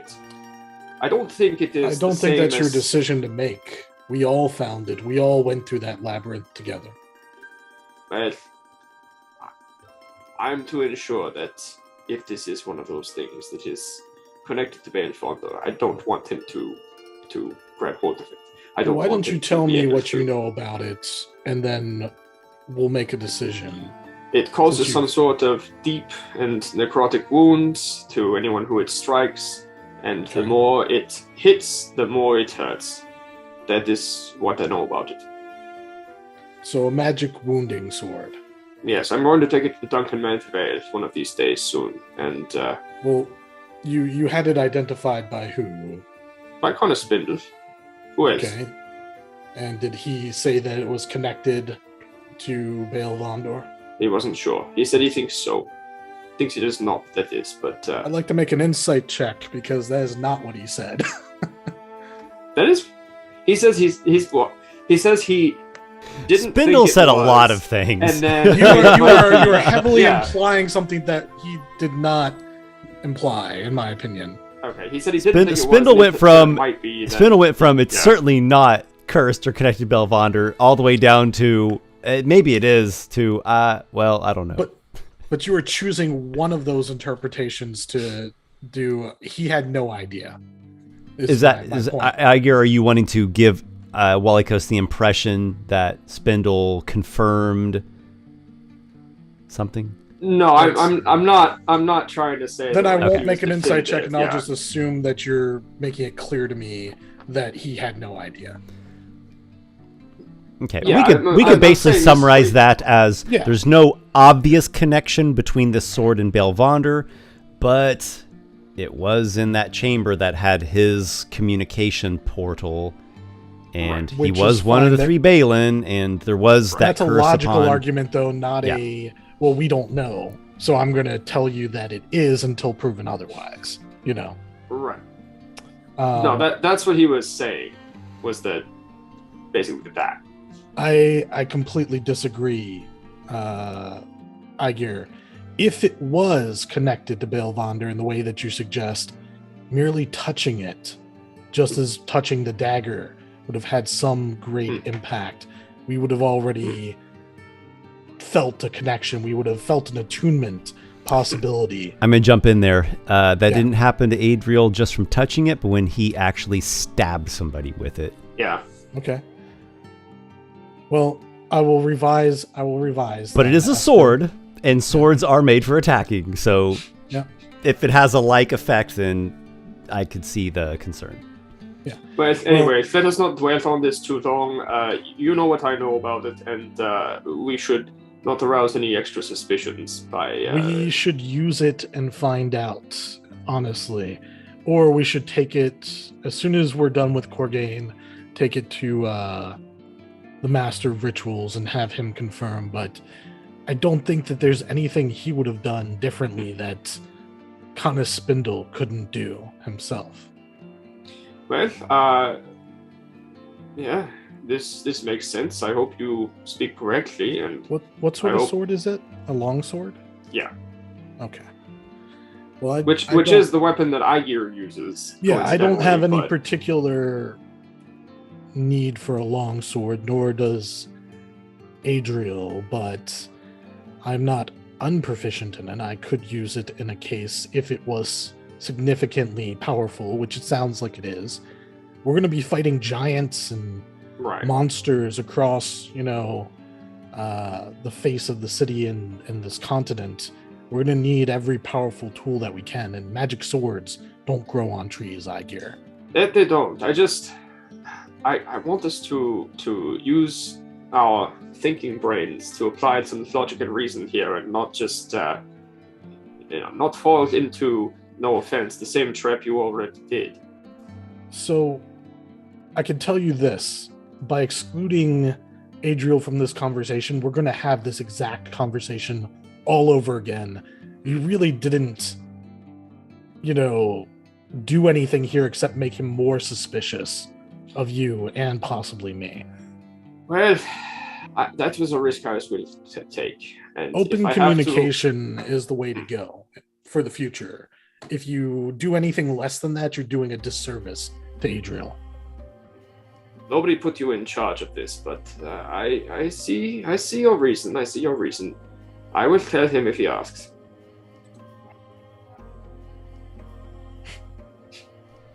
If he approaches me and asks about it, I will not hide anything from him. But well, then let's go back and deal with this, because I guarantee we're going to have this exact conversation as soon as let us return, and on the way, tell me what you were going to say about. I'm sorry, I interrupted you. What was it? When? The thing just earlier that Walykos was about to ask Adriel about, or Aygir about. I mean, it was the magic Or was it items. this? It was this. Okay. Yeah. All right. So, was there anything else? I know that we found some other things, but the sword was the big one. Yeah. The other things. Well, the other things I didn't write down on my character sheet as having taken out of there. That was. I did actually. Oh, sorry. Yeah, I was gonna say I gave you like some armor and stuff that to take to kind of spindle to like get repaired and like shined up and stuff like that. Yeah. Okay, well, I guess retroactively that is the thing that Aygir was working on while Adriel was Adriel. While Vapor was involved with his alchemy lesson. But yeah, was that it was a dwarven scimitar and dwarven chainmail. I don't believe those were magical, right? No, they were just very high quality, but like they had like I wanted to make sure they were like up to scale, making sure they were good and repaired so I could sell them later. Yeah. Then okay, Aygir approaches Adriel and says, you. I trust you've been missing these, and he holds out the nicely folded halberd with the scimitar in its sheath atop of it, all nice like. I'll take it and like kind of look it over and say, actually, Aygir, you actually did a pretty decent job on all of this. No agong dang I did. Took me half a day. Had to roll this one down the stairs of the broken tower in a barrel full of sand to get all the rust off. It was, I appreciate it, Aygir. When I sell it, I'll be sure to give you some of the profits. Probably could have just used magic to make it easier. There is no need. These are yours, rightfully gained, and you're a dwarven champion after all. Indeed, thank you. So, and I'll kind of like put the scimitar in my bag, and I'll probably once we get into the sanctum area, I'll probably just like leave it in that area so I don't have to carry it around. But for now, yeah, put it in my bag. So there's some other things that we should bring up while we're waiting for Corgain to show up. Vapor, you were already there. You know this. Adriel, we had that sword identified, the magic sword from the... Yes, the long sword, yes. Mm-hmm. Apparently it's a sword of some sort of wounding property. It has the ability to inflict terrible wounds that are necrotic and do not heal properly on those who it strikes. It is a thing I doubt that even a giant could withstand for too long.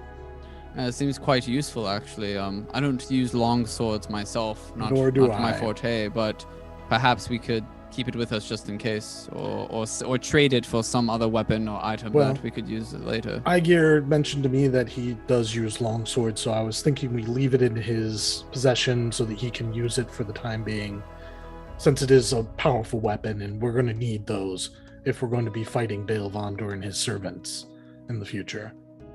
No, I agree. I would suggest you use it actually, if it's with you and you have the capability of using it. Use it if you're both in agreement. Yeah, use it in the next fight if you can, if there is an opportunity, so that we might see how effective it is in action. Now this out of character from a player's point, is there is there an in-character reason why Walykos wouldn't want Aygir to go to Duncan Mantevale just to find out more, or does he really just not think that Duncan Mantevale could tell us anything Kana Spindle didn't? Was that an out-of-game question? Yeah. No, I'm fine either way. I just don't Okay. think it's gonna add anything more to it. I mean, as a player, yeah, we already know So mechanically what it is, but So before Adriel asks the question, I just want to make sure that I understand what happened last time correctly. Mhm. So when Vapor did the detect magic and stuff, like if I remember correctly, Adriel was like asking about what it was and all of that. And then Aygir then this session went to go and discover more about it, right? yes. Okay. And like it was okay. So Adriel will ask that and say, we did find this blade in the the crypts of Belvondor and the other giants. Is there anything in the trial? Sorry, in the trial. Yes, in the trial. Is there anything more about this blade? Something perhaps? Is it connected to one of the three giants? One of the Bales? I don't do think not have so. any reason to think that, no. I've conferred with Kana Spindle and with our own Walykos, and I conclude that it's most likely is not. And yeah, out of character, basically we just, Vapor last time identified that it had an aura of necromancy. I think, Yeah. And then we took it to Kana Spindle and we found out it's the item called the Sword of Wounding. And Yeah. that explains the necromancy, and no, it Yep. realistically is Yeah. not connected to the No, the exactly. giants. Yeah, Correct. Adriel's was asking because I mean, we it's found a important. trident, a magic trident, as well in the command. same place. Yeah. And Oh wait, that's- actually no. Oh no, it's an evil giant trident. No. Well, it's well, just this a- one was specifically like at the Yeah. end with the giant, so that's why Adriel was asking. But Yeah, that's fine. But That's assume why we that all. Yeah. Bill Vonder's got so many items tied to his soul. He's just like, man, where did I put that evil artifact that I created 50 years ago? I can't remember. Hey, Hey, I mean, Really, it it's all begins with Vapor detecting the necromancy aura, which reminded Yeah, him and how then- the dagger of the Night Stalker also had a necromancy and aura. then That's after fair. Though after the Adriel, aura was much more powerful on the Night Stalker's dagger. Yep. After you answer that one, Adriel will kind of look to Walykos and then kind of back to Aygir and say, "Is everything all right with you two? You had a discussion without me and Vapor." Yes, it turns out it was just a rash. I think I picked it up in the fungus cave a little while ago. I have. He I recommended told him about the salve that Yes. that your uncle Duncan Duncan Mantevale. used Duncan to cure mine. Mantevale. Because remember, I was afflicted, and we went to Duncan, and he cured me up with his magic. It already itches less just thinking about it. Yeah, when I see him, I'll pick some up. Just curious, you guys are lying to Adriel right now because the whole conversation you guys had Yeah. was about the blade. Yeah. Can I do an insight check to Sure. because you're obviously hiding Yeah, things. please. Yeah, Make an insight okay, check. okay, just checking. I was making sure this wasn't like a joke or like anything. Okay, fair Make- enough. Yeah, it's a stupid lie, but I mean, it's still. I'm actually not very good at insight, so I know you're not. I got a 4. I got a 4, so Well, I got a 16. yeah. So And Aygir? Maybe- Yeah, 15. Yeah, okay. Yeah, so I guess Adriel will just be like, interesting. Well, perhaps, hopefully the rash goes away soon. he was also concerned. Adriel's kind of like thinking to himself like too much information, basically. Like Yeah. I didn't need to know all that. That's why I sent you out of the room last time. There are things about a man that you just don't want to know when you share a room with him. Yeah. In any case, Shall we go back into our new home almost now? well, we're waiting for Corgain out here. Still waiting. Oh, that's right. I Are there forgot any about other that. matters that you all wanted to discuss amongst yourselves? That was Not it. this time. I'm good. Because I would imagine by at this point, Corgain shows. Corgain's going to arrive. This is the Sounds perfect good. moment to discuss with Walykos the benefits of joining Belvondor, of course, obviously. No. Yeah. Do you go guys back only out- see it from a distance, but there's like hand gestures like join me. We can, rule the galaxy together as, pseudo brothers. Is Adriel showing Walykos this theatrical character that he's Walykos' been hand rehearsing? goes flying off You know, at one point I'm holding my stump. Wow, Walykos is very emphatic in his denial of whatever Adriel just said there. Do you all go I'm back sorry. outside to the exterior I think we secret were entrance? already. We were already Yeah, outside. I think we were already outside. Yeah. That's Okay. where we were having most of it. so. Okay, cool. yeah. Alms for the poor! Alms for the poor! Coming around a rock, you see a cloaked ragman with a blind man's staff and a little beggar's tin can in one hand with a couple coins Oh rattling my, in it. a beggar Alms for who the seems poor! to be looking for alms. I'm Yes. sure we can accommodate him, fellows. I cannot see anything, for I am but a poor blind man. But even though my eyes do not function, there is no denying that the four in front of me are great champions. And he throws off the disguise, and you see a heartily, what am I saying here? Like chiseled jaw, Yeah, just looking elven fellow with brown to slightly gray flecked hair, long hair, and practical leather type clothes, like nice, well-made leather scales and such. And Orgain, you old dog. It's good to see you. it is good to see you as well, Walykos. Aygir, Adriel, Vapor. I guess I should say Sir Walykos and Sir Adriel, Magi, need to Vapor, and stand. Aygir. We don't need to stand on ceremony when it's just us. But the recognition is appreciated. We have had some changes since the last time we saw each other. I see that. I am pleased. Your training, it seems. You're growing, you're learning, you're continuing to develop in your individual paths. Yes. This is good, and well, it will be necessary. I had to make jokes, for the tidings I bear, alas, are not joyous ones. Well, tell us what you can, and perhaps we can help. I've been away for some time. I was following a lead south of Barnacle. I learned more of the boat that broke off from the fire galleon that came in from Drism Teague some time, a good time past. You all were made aware of this. This fire galleon came in from Drism Teague, and shortly after passing through Holmes Gate into the waters nearing Barnacle, a small boat, a small sailboat, broke off at night. Nighttime fishermen saw this happen. So the small ship did not make its customary declarations. It didn't stop in Barnacle.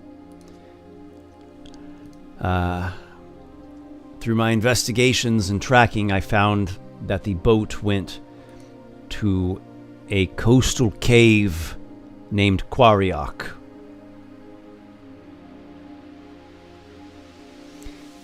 So you all know this cave. Yeah. It's Yeah. the one, right? You all went there. And the timing of this is matching up.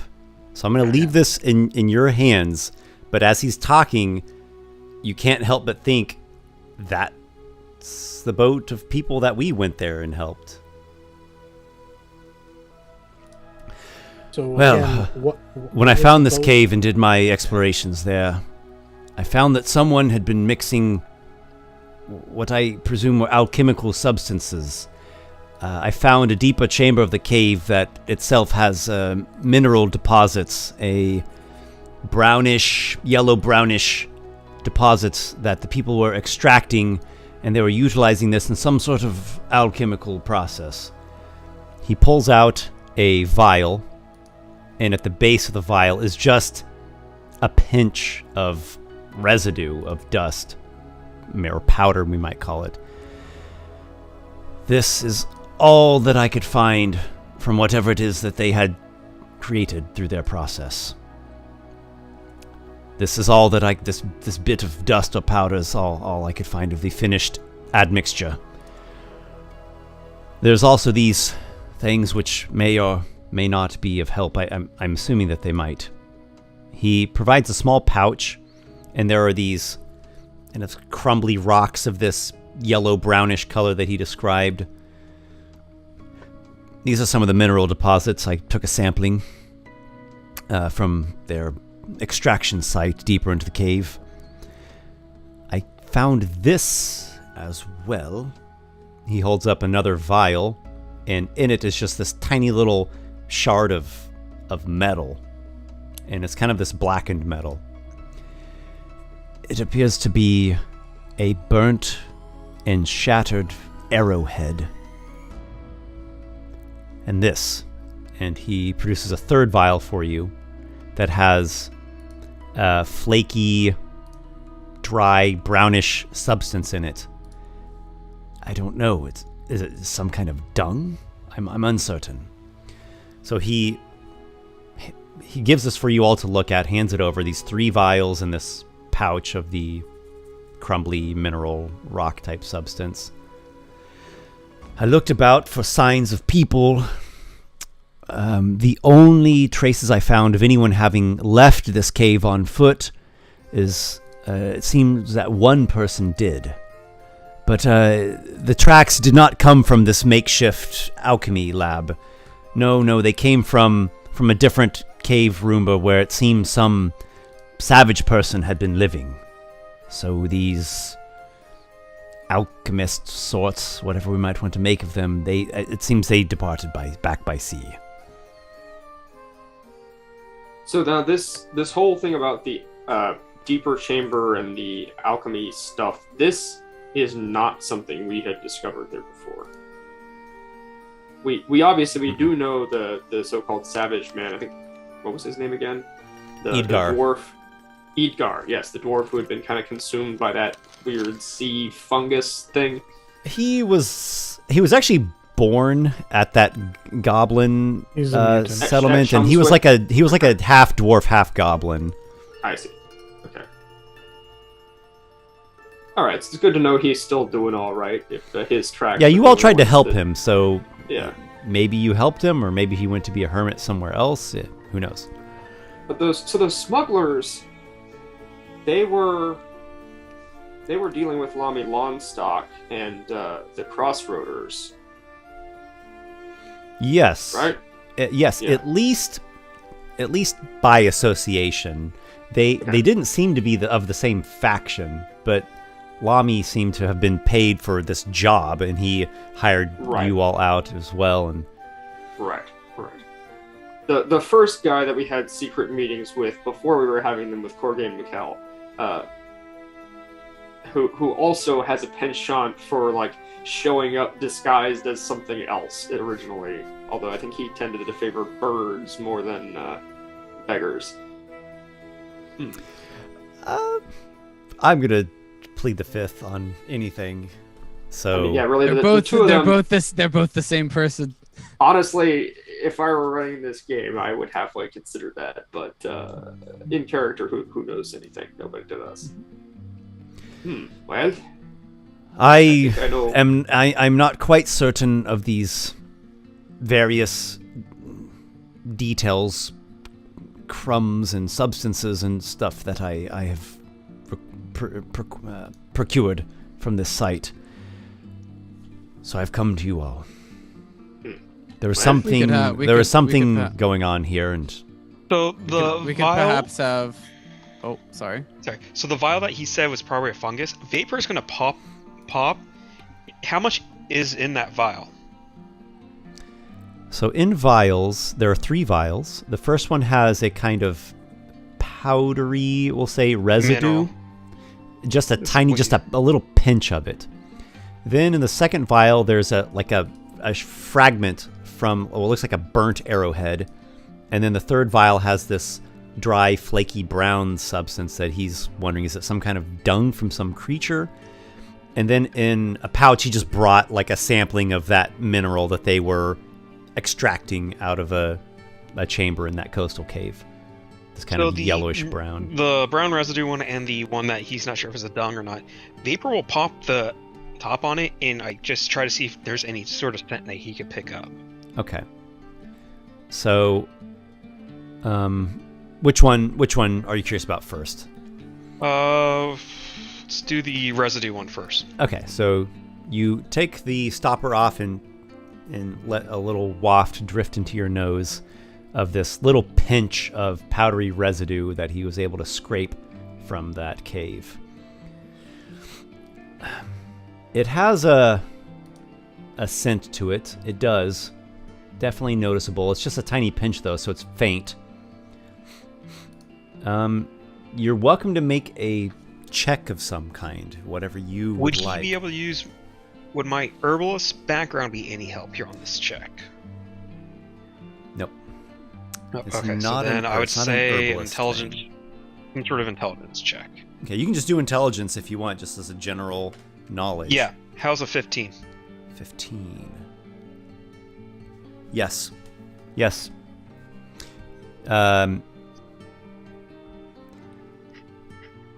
This substance is called crackle powder. And then the effect is kind of like what the name leads you to think. If you expose it to fire, it causes this kind of crackling, popping effect. It can be employed as like an alchemist weapon. You know how like there's alchemist fire and alchemist acid. It would create like a little area effect that deals fire damage in an explosion, a small crackling explosion. So it's something you would use against enemies, kind of like light enemies or maybe even light structures. So, expressing out of character what Aygir is currently thinking in character is that it seems like they had the people doing those alchemical experiments were combining this stuff with like some metal powder or flakes and whatever the strange brown stuff is, perhaps a source of nitrogen or saltpeter or something. Essentially, they're making like gunpowder. Do you want to make a check of an intelligence check of your own? Hold on. If you have alchemist supplies, you can use that. Before we do that, Vapor's going to talk to Aygir about this. Aygir, smell this. Does this smell like crackle powder to you? Does it smell like rotten eggs? Kind of. Sulfurous? Brimstone? Yeah. Crackle powder. What I'd like actually Aygir to make the check now because I think that's going to inform the trajectory of the role playing. Yeah, well, I just wanted to give him also like a reason to go towards that trajectory. Just straight intelligence? If you have proficiency with alchemist supplies, you can add in that. That is actually one of the very few tool sets he does not. Okay. Although yeah, I know you're more smithing smithing and engineering. Yeah. Okay. Well, all right then. His intelligence is still good. Okay, that's actually pretty high. That's 19. You confirm what Vapor just said, and it's. I'll mention a couple other details that we can associate with this. So that little pouch of the mineral sample that Corgain brought is indeed a kind of brimstone. It's called ochre brimstone. So you were already in the right direction. It seems like these people were extracting this kind of brimstone stuff that's like a deposit naturally in this cave. They were combining it alchemically with something to make the crackle powder. You did see they had crates and barrels and stuff, so they could potentially have had a lot of this, just depending upon what productions they had going there. You said gunpowder, or some sort of a blasting black substance. Powder. It's kind of like that. Maybe not quite as strong as that imagery might put to our mind, but it's similar. It is similar. Yeah. Really, I think a good comparison is like an alchemist's fire. Okay, there we go. Yeah, like let's say you had like a vial of the stuff with like a wick on it or a little like a Molotov oil rag, and you lit it and you threw it and it smashed and it'd make like a 5 foot or 10 foot radius burst and do, 2d6 of fire damage, something like that, with a dexterity save for half. It'd be something along those lines. So the other detail that could be interesting is that making this crackle powder, that's not something that just any old person does. Okay. You don't just go down to, the old granny, fix you up with a remedy at the end of the street woman, and you don't just go to, the village apothecary. Like, that's an advanced formula, and you have to really know the formula, and you have to follow it very precisely and get the measurements right. It's takes knowledge to be able to make something like that. Well, if you're the alchemist, you might know more about this than me, Vapor. But if this is crackers powder, it's pretty powderful. I'm just beginning to learn alchemy. More of an herbalist, you do know that. Crackled powder. Is this something that should give us cause for concern? Well, from my understanding of it, and I've seen it used in small substances for performances. Now, you might know more. Performances, like a form of pyrotechnic? Yes. Sometimes my people felt on the step by it for that reason. But I hate to interrupt your brilliant minds detectiving this out, but you said that you found this in the cave, traces of it. Do we know where they took it? My suspicions are that they left by sea. Where they went to, I know not. It would be worth doing some manner of investigation, though. Yes. I think we should try to find out, whether through magical means or more mundane means. Or otherwise. Well, I was aiming to make that my newest priority. I've just now arrived. You're the first that I've spoken to. Yeah. Pyrotechnics could be, though. And this here, is this nothing? Just some manner of dung? Well, he points to the dried brown flaky stuff in the other vial. I thought you said that was the ochre brimstone. No, that was like the pouch of the actual mineral, rocky type substance. It's like a crumbly rock. So Vapor will pop that cork and sniff it as well, see if there's any sort of scent. It has a funky scent to it. Could be a kind of dung, but maybe something else. Make a nature check. It definitely 17. Definitely seems organic. Unless I can add anything from my herbalist background to it. This is not herbalism, but 17 is enough to identify it. It's dried slime. It would come from the ochre jelly. So ochre jelly. Yeah, the creatures. Didn't we fight? Well, yeah, we fought those, right? Didn't we fight we fought like a jelly type creature, right? Like some ooze or something? Well, I don't remember. All that I remember is that you guys only went to some sections of that dungeon. You left a lot of it unexplored. Oh no, I'm thinking of a different. I'm thinking of the one when there were ochre jellies there, but I don't know if you fought them.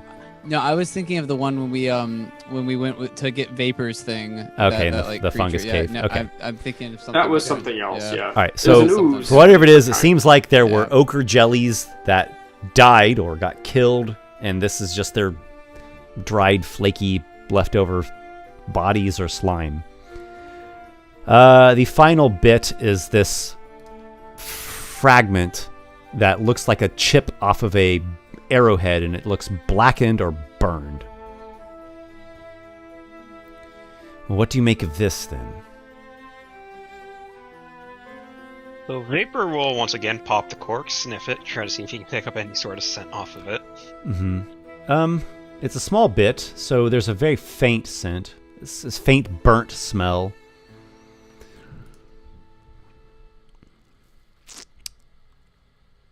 He's going to put it in his hand. He's definitely not skilled enough to do this type of check, so I'm probably going to fail it. But he's going to look for anything that would stand out on it before passing it along to someone else to look at. Aygir will be looking over his shoulder, kind of commenting as he does that, and if possible, we'll use the help action to give him advantage. Okay. So, Aygir, roll a help investigation. All right. That's something he's good at. Yes, a 17. Cool. A Vapor, investigation check with advantage. It's the bonus of having a +7 to something. All right, that was definitely good because otherwise that would have been a 3. So that's a 14. 14? Yeah, let me make sure I don't have proficiency in... No, I don't have proficiency in that, so damn. You're not quite sure. You don't think... you kind of run through some different, options in your head.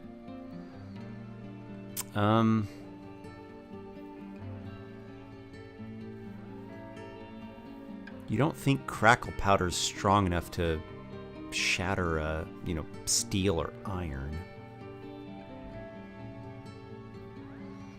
But it's clearly it got hit with a burn or a blast or something. You're not sure. Could be all kinds of things. Yeah. So again, could have been struck by a hammer and knocked into a fire and left there smoldering for a while. Could have been on somebody's body that got destroyed by a powerful fire spell. All this kind of no end. Why don't we just take the samples and have them analyzed by Connis Spindle or something? Yeah. I'm not... this is hardly a laboratory, and I have no knowledge of what these could be, but unless we know where the people are, even if we knew what they were, it's kind of a moot point at this juncture.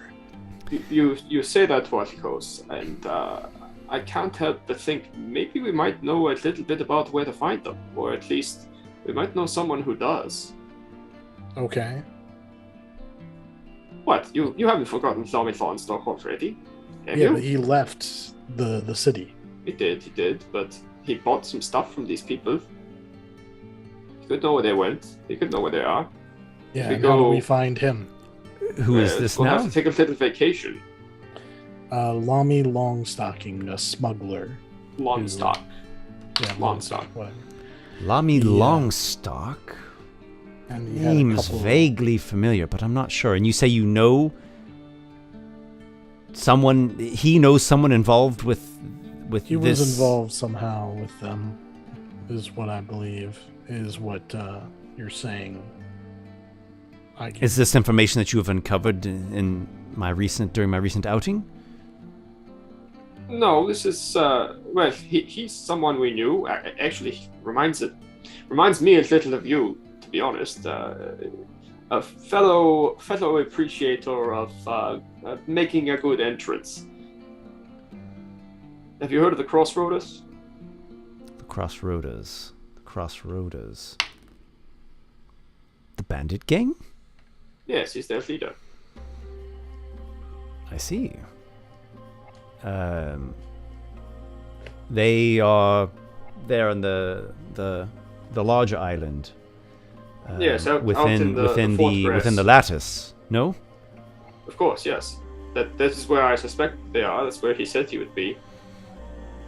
Back a time ago, when we were still unsure of who the Night Stalker was, we heard that they were involved, and in fact, he claimed he was the Night Stalker at one point when he was, well, in the middle of some braggadocio, no doubt. Turns out, of I course, see. he wasn't, but you know. I see. And you're saying that this Crossroader bandits, they were involved somehow in whatever operations were taking place at the Quariat Cave? Not directly, but I think there was some sort of middleman in buying some smuggled product at one point. I don't know if it was this stuff. I kind of doubt it, but Yes, then it's. Yes. I think it would be worth our while to speak with him. You think you could get in touch with him and without taking up too much time? It's a bit of a Well- distance away to get to the lattice, but I do not know how we would contact him otherwise, but we could go. okay. Or one of us could go, two of us, perhaps. Yeah. I would rather It might not. be worth it. As I've spoken, my priorities at the moment that are really been thrust to the forefront is to try to see if we can find where these alchemist sorts sailed to. I don't know. Did they go back to that fire galleon and return to Drismteague? No, that wouldn't match up, because the galleon departed after just harboring in Barnacle for 2 days. They surely were at that cave site for much longer than that. Wouldn't it be funny if they turned out to be the followers of Baal Vondor that we fought on Blackrock Isle, and they're just already gone and dead? We met them though, and oh, that's true, we did. Yeah. We spent the night. No, I'm pretty sure that they were just delivering or bringing something in or taking something out. All the same, without magical means of locating them, I don't even know if Lamy would really know. I mean, he would know what they were shipping potentially, but we don't have a way to track him down either, as far as I know. Right. He would have a lead, I'm sure, but it might not be a current one. I mean, Corgain, if you think this is the best course to go looking for him without any way I cannot of tracking say that I think that. Not necessarily. It's too soon to know. Do you have leads that you're actively pursuing? Currently, we've been working on improving our own strength and digging into the ruins here in the crumble. We found actually a chamber down there that's dedicated to the Dwarven thralls that the giants used to, elevate out of the Dwarven slaves. And in the final chamber of this gauntlet that we went through, well, there's some other things I'll tell you about the giant that we met that was summoned and such, but in the final chamber there were 3 panels for the 3 Baals. Baal such and such, and Baal Vondor, and they each had a communication tile tied to them, and the 2 that were the dead giants that we know are dead, their communication tiles didn't work, but we didn't use the one. There was a tile that was linked to Baal Vondor, and we chose not to activate it. Yes, the 3 Basin had That was a good idea, yes.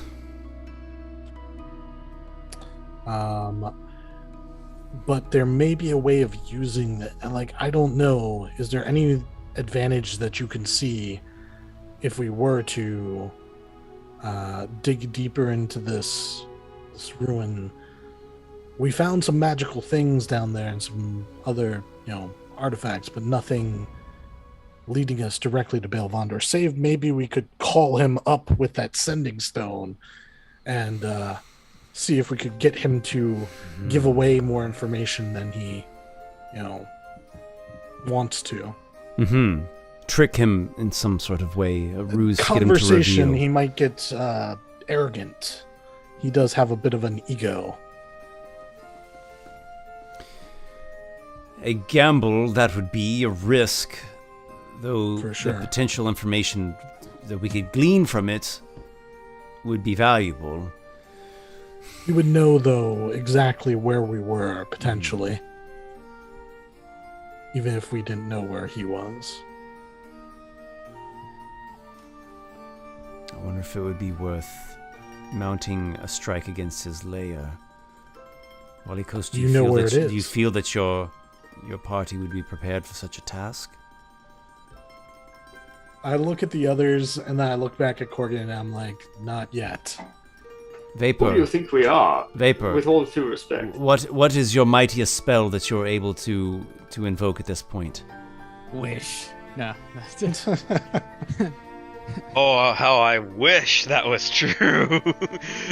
But no. Actually, his most powerful spell is the one that he got from the gods, so it'd be called lightning. Something. Okay. And beyond that, it would be lightning bolt itself.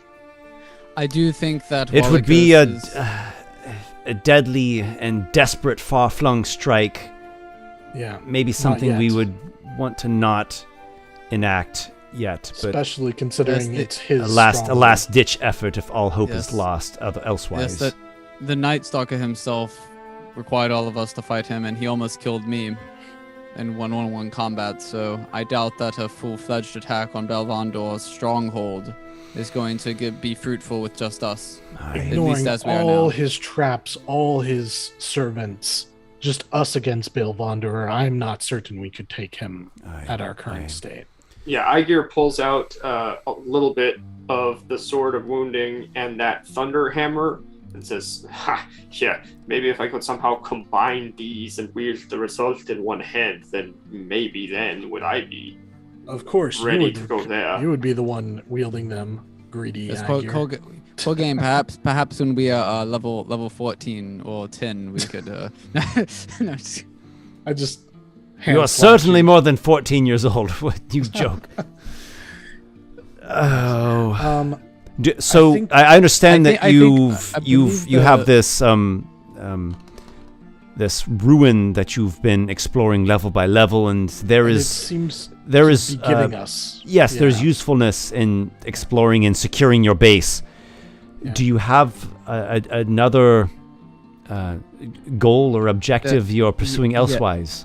Yes, there was the those magical elevators or stairwells. What were they again? Esper, sorry. I'm yes, trying but to- that's what he just said. Basically, Oh, is that what he's that's we're- referencing? that's Oh, what sorry. we're doing. Okay. We were also Right. we're thinking Okay, about my heading bad. out to sorry, let me get the map. The Cloud Step?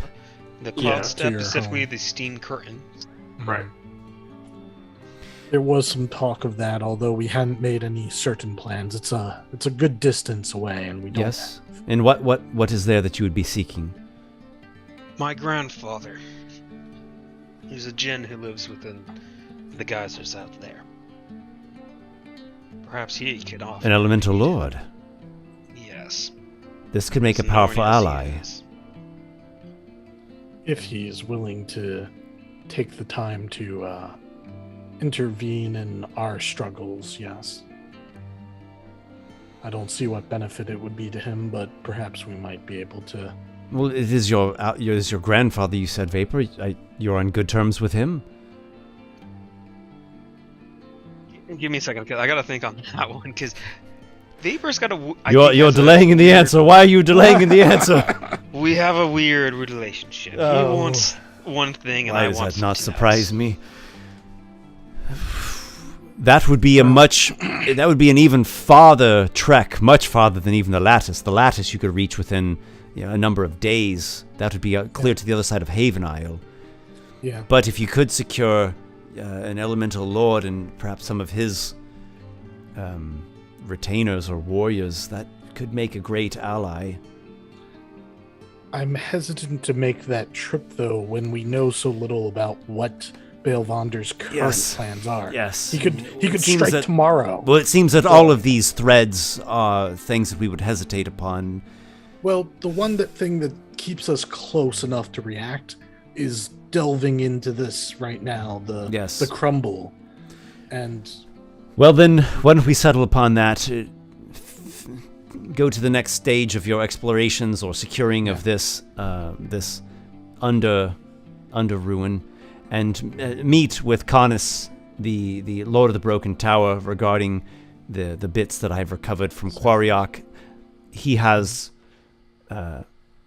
great knowledge and skill in this area. He has equipment and supplies of his own to do testing. See what you can find.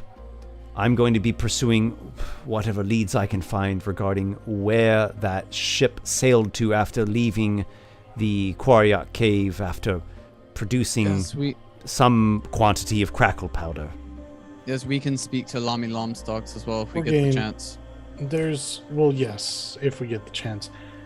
Is there no way that you can see, Corgain, that the resources of the king and his... We're knights now. We are magi and knights. Can we not leverage this in some way to benefit, the plans of finding out information that you can think of? Because I don't know I think we what should. we need. Yes, I think we should, at least in some fashion. I remember something... chasing down rogue alchemists or smugglers. That I don't know if it's the right approach to be making public announcements about that or leading grand open crusades, but No. What about some of the things that have been going on in the city? Do you know if any of them are connected to Baal Vondor? Such as something about Oxen Martel? Wait, wasn't there something smuggled into the city by...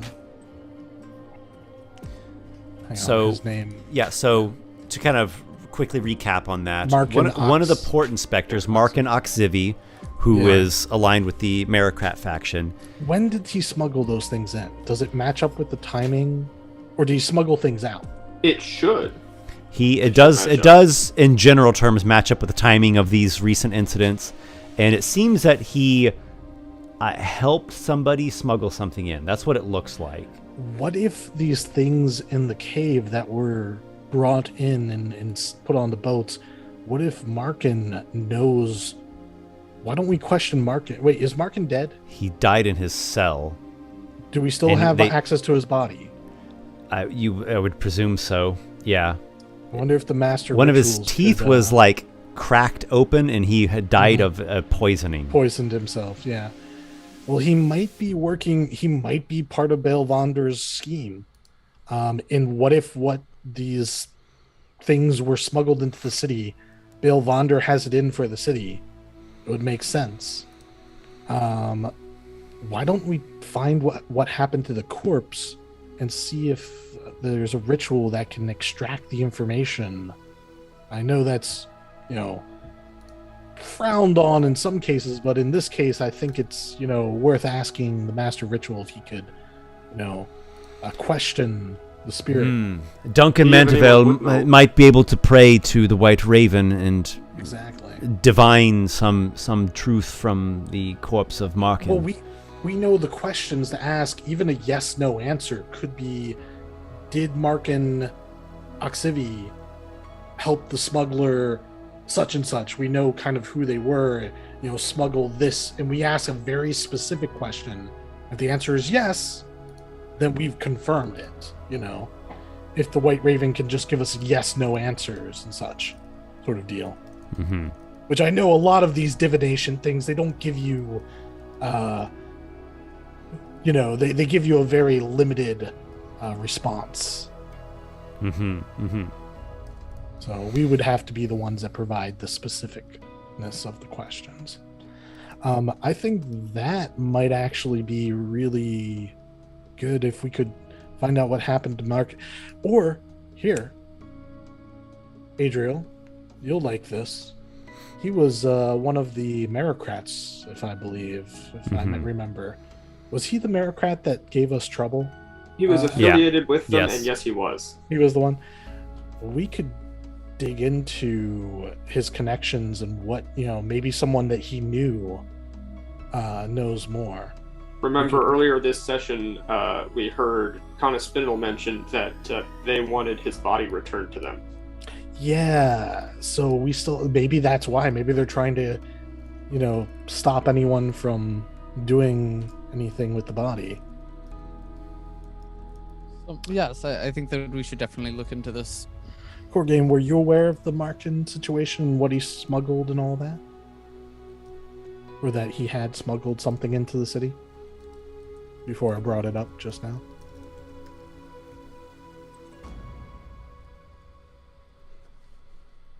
Core Game? Oh, I'm sorry. I thought you were talking to one of the other characters. No, I was talking to you. Okay, say it again.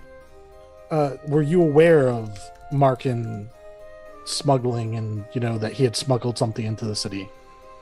And that it might be connected to this? Before we brought it up. I think you guys already informed him of that because you spoke with Corgain after that meeting with the Duke and everyone. Did you not? I don't think we did. You didn't? Oh, okay. I don't think we met him until a while back. All right. Yeah. Well, that is an awful coincidence. Okay. If it is possible to have Duncan Manteville run through this magical questioning of the corpse, I think that would be at the very least it could rule things out, and at most it could be groundbreaking. Yeah, it could blow this thing wide open, as they say. Yes. But yeah, I think we should pursue that primarily right now because time is of the essence. And then, once we have an answer on that, we'll either have a new lead to follow up on, or we'll go back to our delving into the crumble, so we can, get more information from you, Corgain, to point us in the right direction. Yes. What if we plan to meet? I'll send you a bird. It'll probably be shortly, within a couple of days. In the meantime, see if you can make haste to pursue that line of questioning, and I will today. I'll look into it. I will be today. following what leads I can manage to rouse up. Sounds good. All right. Does anyone else have anything they want to add? Adriel, you look particularly somber. Is something bothering you? No, not in particular. Just there's a lot going on in this area at the moment, and I simply wish that we could deal with all the violence in one fell swoop, but it seems as it's going to take longer than I would like. So it leaves me with a constant nagging sensation. Well, we will act as swiftly and as decisively as we can, despite the fact that we've got a real tangle in our fingertips. But let's see. We might be able to loosen some threads in a short time. Indeed, we'll keep you informed, Corgain. Very well. May the light of the White Raven guide your steps.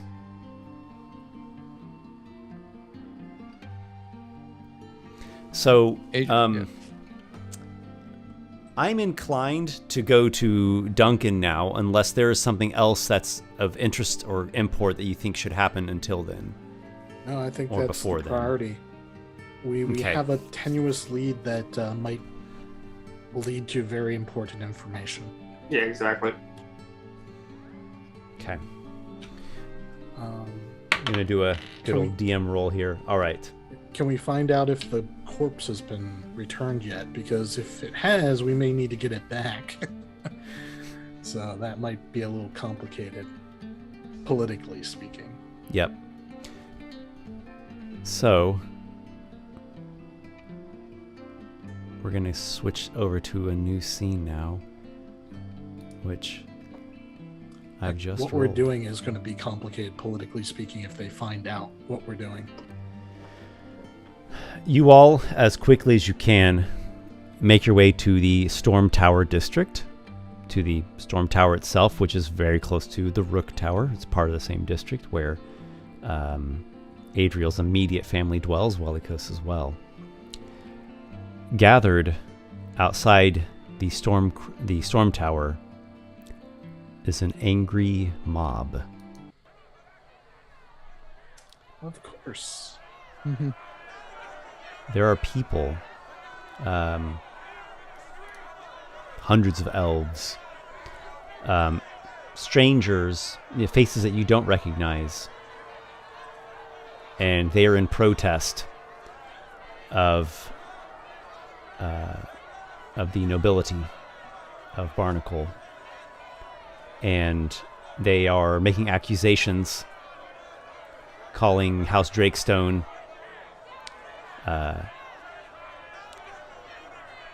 evil tyrants, murderers, plotters.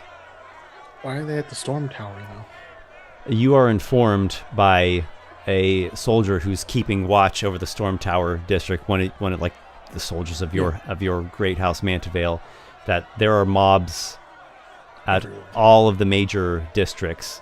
That makes more sense. It was not so bad this morning. It was much more limited, just outside of Strong Castle. Things got out of hand. Fights broke out. Some of the soldiers there had to subdue some of the mob, and it seems that incited them only further. What's this like? What's the turning point here? I mean, why now? Why are they forming up in mobs? Did something happen while we were gone? We did hear there were riots, but in character, yeah, I don't know. Yeah, what was it? Listen for yourself. Word has gotten out that Markinoxivi has died in the cell of Drakestone. I heard he took his own life, poisoned himself. Well, try convincing them of that. This is what Connor Spindle had remarked about in passing earlier. I had honestly thought it not that relevant to us just yet, but if he did say it was affecting the east of here, I guess it spread a bit. Let's not wag our tongues. Let's get quickly into talk with Duncan. You know a way through these crowds? I think I could. Yeah. Yeah, no, yeah, Adriel is just gonna like say like I think I could get through them. But I don't know about you, Aygir. We'll get through. Come. And I start Make way! Make way! And the soldier tries to clear some of the crowd. Some people step aside just out of, concern for their own well-being. Others defiantly stand there and, what are you gonna do? What are you gonna do? Yeah, and they get in your faces. Some people spit at you. Some people even start throwing things at your group.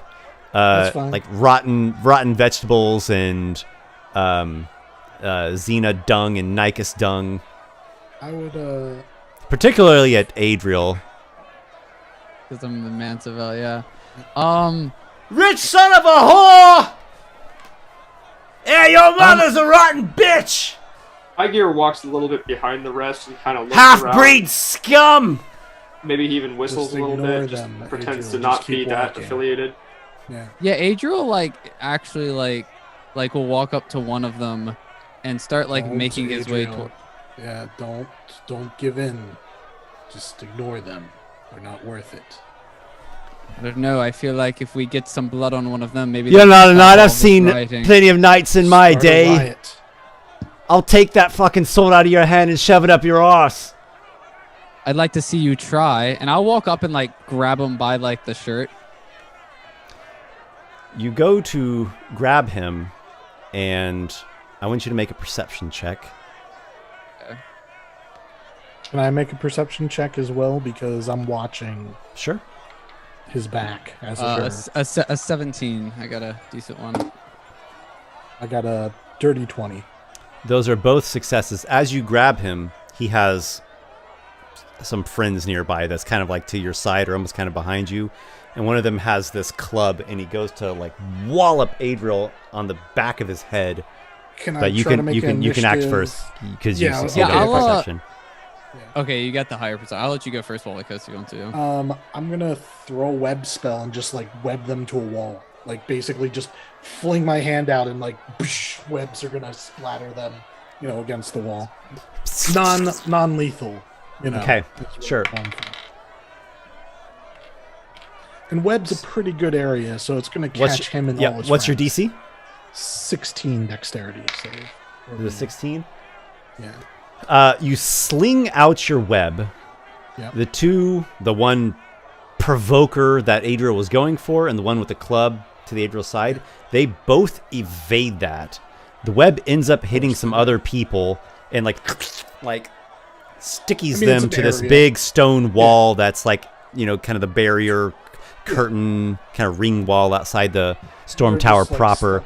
So you got some people, and then other people in the crowd start shouting, and they're like, "He's casting on us! He's casting!" And they start shouting things, and people are exaggerating it, but this is happening very quickly. What does Adriel do? Adriel, after seeing that and seeing that the crowd's getting more riled up, he'll kind of just throw the guy to the ground and be like, "We're the ones trying to protect you, Adriel. We gotta go." You're right. Make athletics check, Adriel. Very good at that. But we'll give it a go. Nope, a 6. Not very good at the athletics.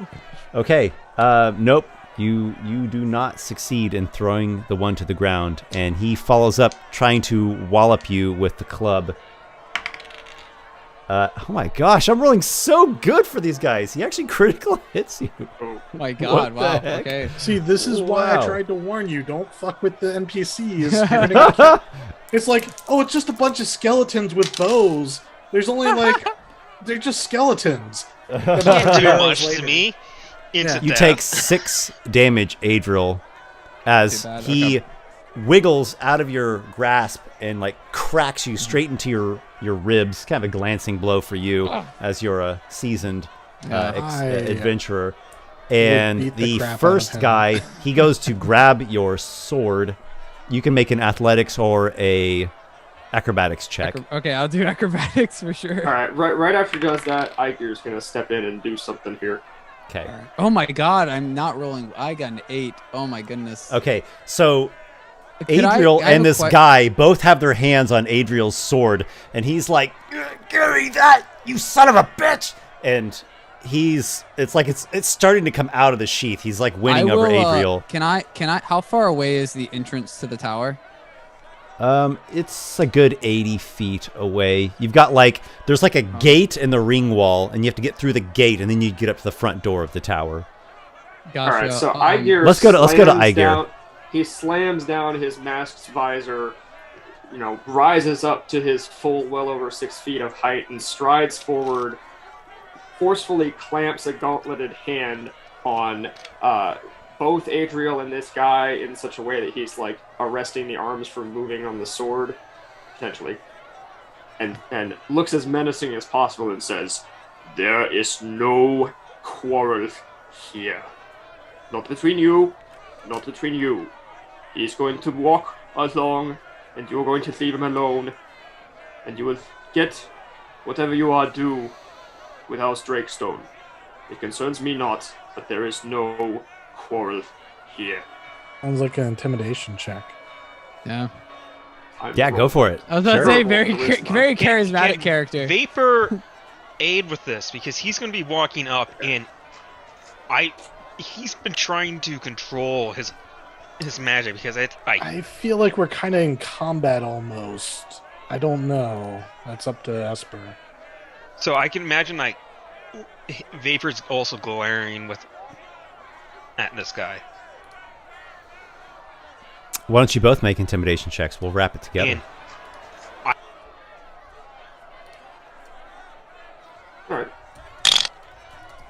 I know Oh, position in that, but I do have a 13. even with his terrible charisma, Aygir rolled a 16, which means on the die he rolled an Hey. 18. Nice. Okay, so I do want to give Vapor a quick chance to describe his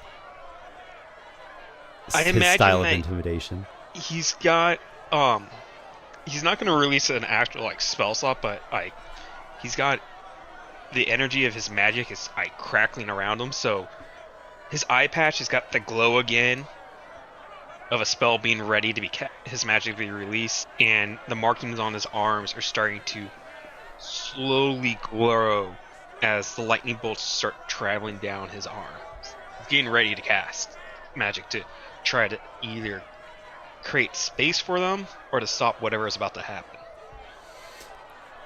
Aygir in his battle armor, Artificer battle armor, puffs up and speaks his phrase, his forceful phrase. Vapor begins to call upon Sorceress Lightning. The two accosters that were right there, particularly the one that's grabbed onto Adriel's sword, they lose their morale. They suddenly stop with their cocky affronts. Oh shit! And they want to flee, but we'll get to them in just a second. The general mob that's right there nearby also has a similar effect, and you can see the people almost like a wave, like an invisible hand just went whoosh right through them, and people back up as though if they don't get out of the way, something terrible is about ready to explode in their faces. Aygir is neither strong nor is he charismatic. but he is capable of rolling one lucky die roll, and he wears a scary mask. Yeah, no, Adriel will look to Aygir and say, "Thank you, Aygir. Let's get into the tower." Less talking, more walking. Walykos. Quickly. Yeah. What do you do? You just proceed straight ahead, take Well, the seize advantage of the mob, like backpedaling. Yeah, if they still had hands on Adriel, I would whack them with my shillelagh, but I think it's time to get while we can. So yeah, I'm Adriel gonna will start making his way forward as well. Yeah. Okay, so it sounds like you guys are not interested in messing with or interacting with the mob and beating up in helpless any way. commoners. Okay, Yeah, no. that's good enough for me. You all seize the opportunity, and you ram through the space that's been opened in the crowd through the great display of intimidation, and people are readily backing away or even running or jumping out of the way for fear that they're about ready to be something. And people that are kind of in a distance looking at this, they are shouting towards you all, saying things like they're attacking them, talking about you all, they're attacking us, they're casting lightning spells on us, that machine man is, watch out, he's gonna like stomp you into jelly. So they're throwing accusations at you that you all are attacking the crowd and like killing people or threatening to kill people. Which Aygir probably doesn't like. He likes being called a machine man, but he, in general, is very sympathetic to the cause of the Merocrats and especially the Firbolgs, and just happens to know some Drake stones. Also, vehemently doesn't care about Barnacle's politics at the same time because he's not from here, but weighing all these things. So you think about that internally, and we behind the scenes are aware of it. You all press through the opening and the angry crowd. You get to the gate, and the soldiers there at first, they kind of hesitate to open the gate, but we have 2 knights and 2 magi, and there's also a soldier that's kind of accompanying or escorting you all. Adriel would speak up and say, "Let us in." Yeah, it doesn't take a great deal of forcing or convincing on your part when they hurry, and they like unbar it and like let you all slip through and like seal it back shut as quickly as they can. And you all make your way inside the storm tower. The tower guards let you in. And you request an audience with Lord Duncan Mantevale. You want to speak with your grandfather immediately about an urgent matter. So we're going to be going to speaking with him. Should we start that scene now? We only have a couple minutes left. Oh, that's true. Or we could save it for next time. I just wanted to give you that option so you don't get like 30 minutes over and like, oh, I'm so deep in the scene. Mm-hmm. It might be a time to introduce it and then pick it up next time.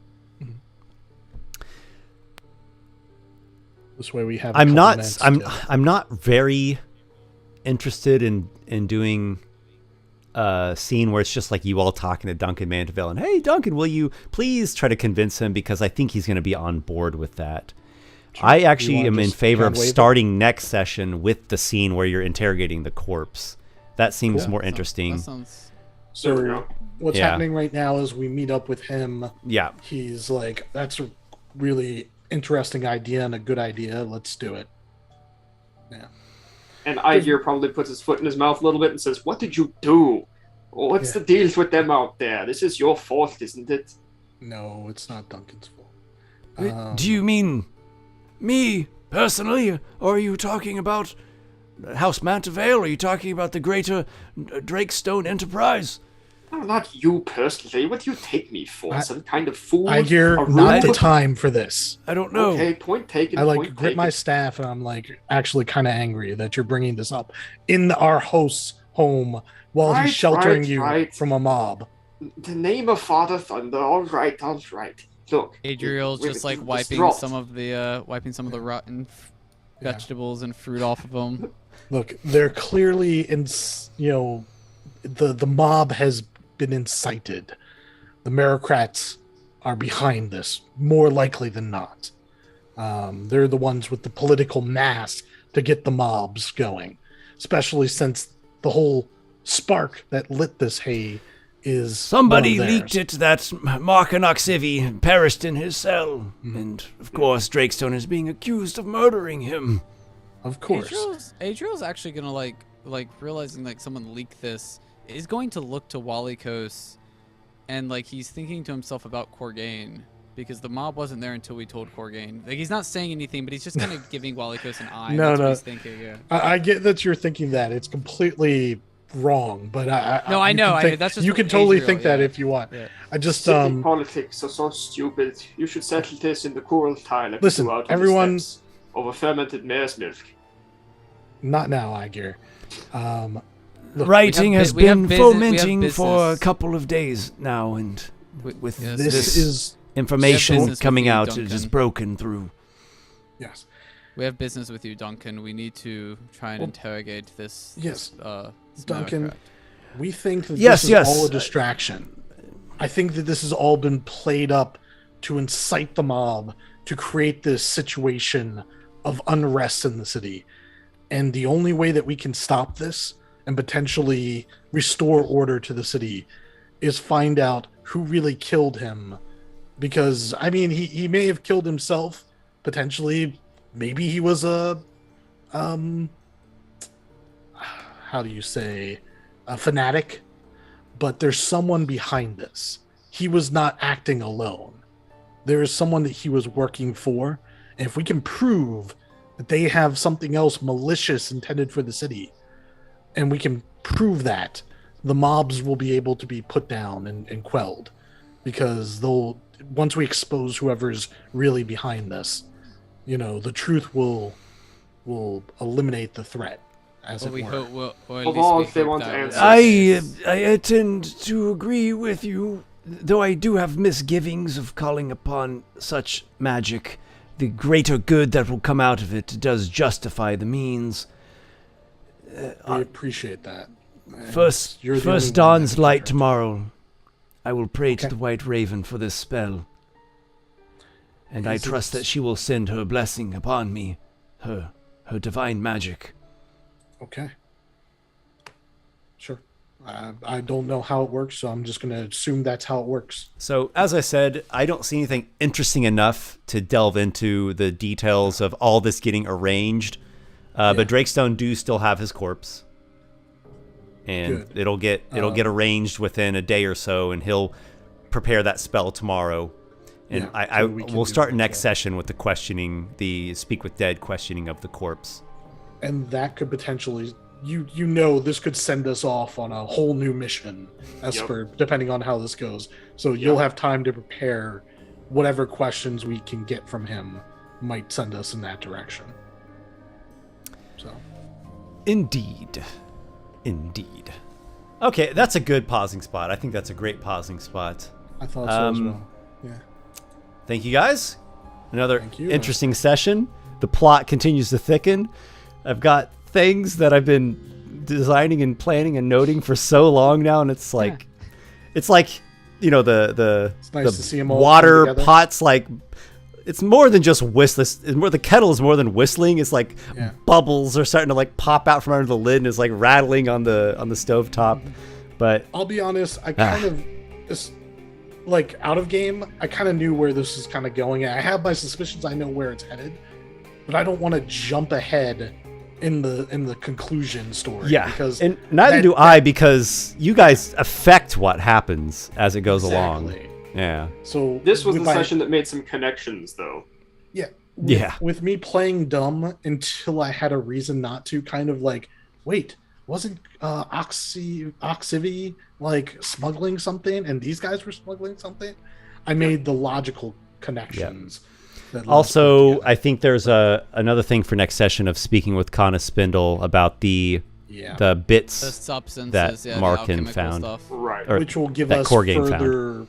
further concrete evidence that we can bring to, if not the people, like at least the king. Like he can maybe back us up in some way if we need resources at all. Right. And if we can get some real concrete answers, then we can go to the king, and we can go separately to the To the I don't know Duke. if we can arrange a leader, an audience with the Yeah. leader Oh, of the the Duke. Merocrats. You're right. The It Duke. is the Duke. Yeah, the Right, king's because in now- Terra Morgana to the east. That's right. Haven My Isle is brain- it's kind of like a colony. You could think of Yeah, it. for some reason I think he's the king because I think of this as like a little kingdom. To Yeah, itself. I mean he's But sort of yeah. like the king here. He's the lead most authority figure. But he's the Duke. You're right. I'll address him by his proper title. Well, why don't we wrap up the stream here and we can chat a bit. And I'll give also a quick thanks to everyone for commenting and watching live, and to everyone who catches up with us later on. And I look forward to the next session as always. So take care, everybody. May your adventures be many.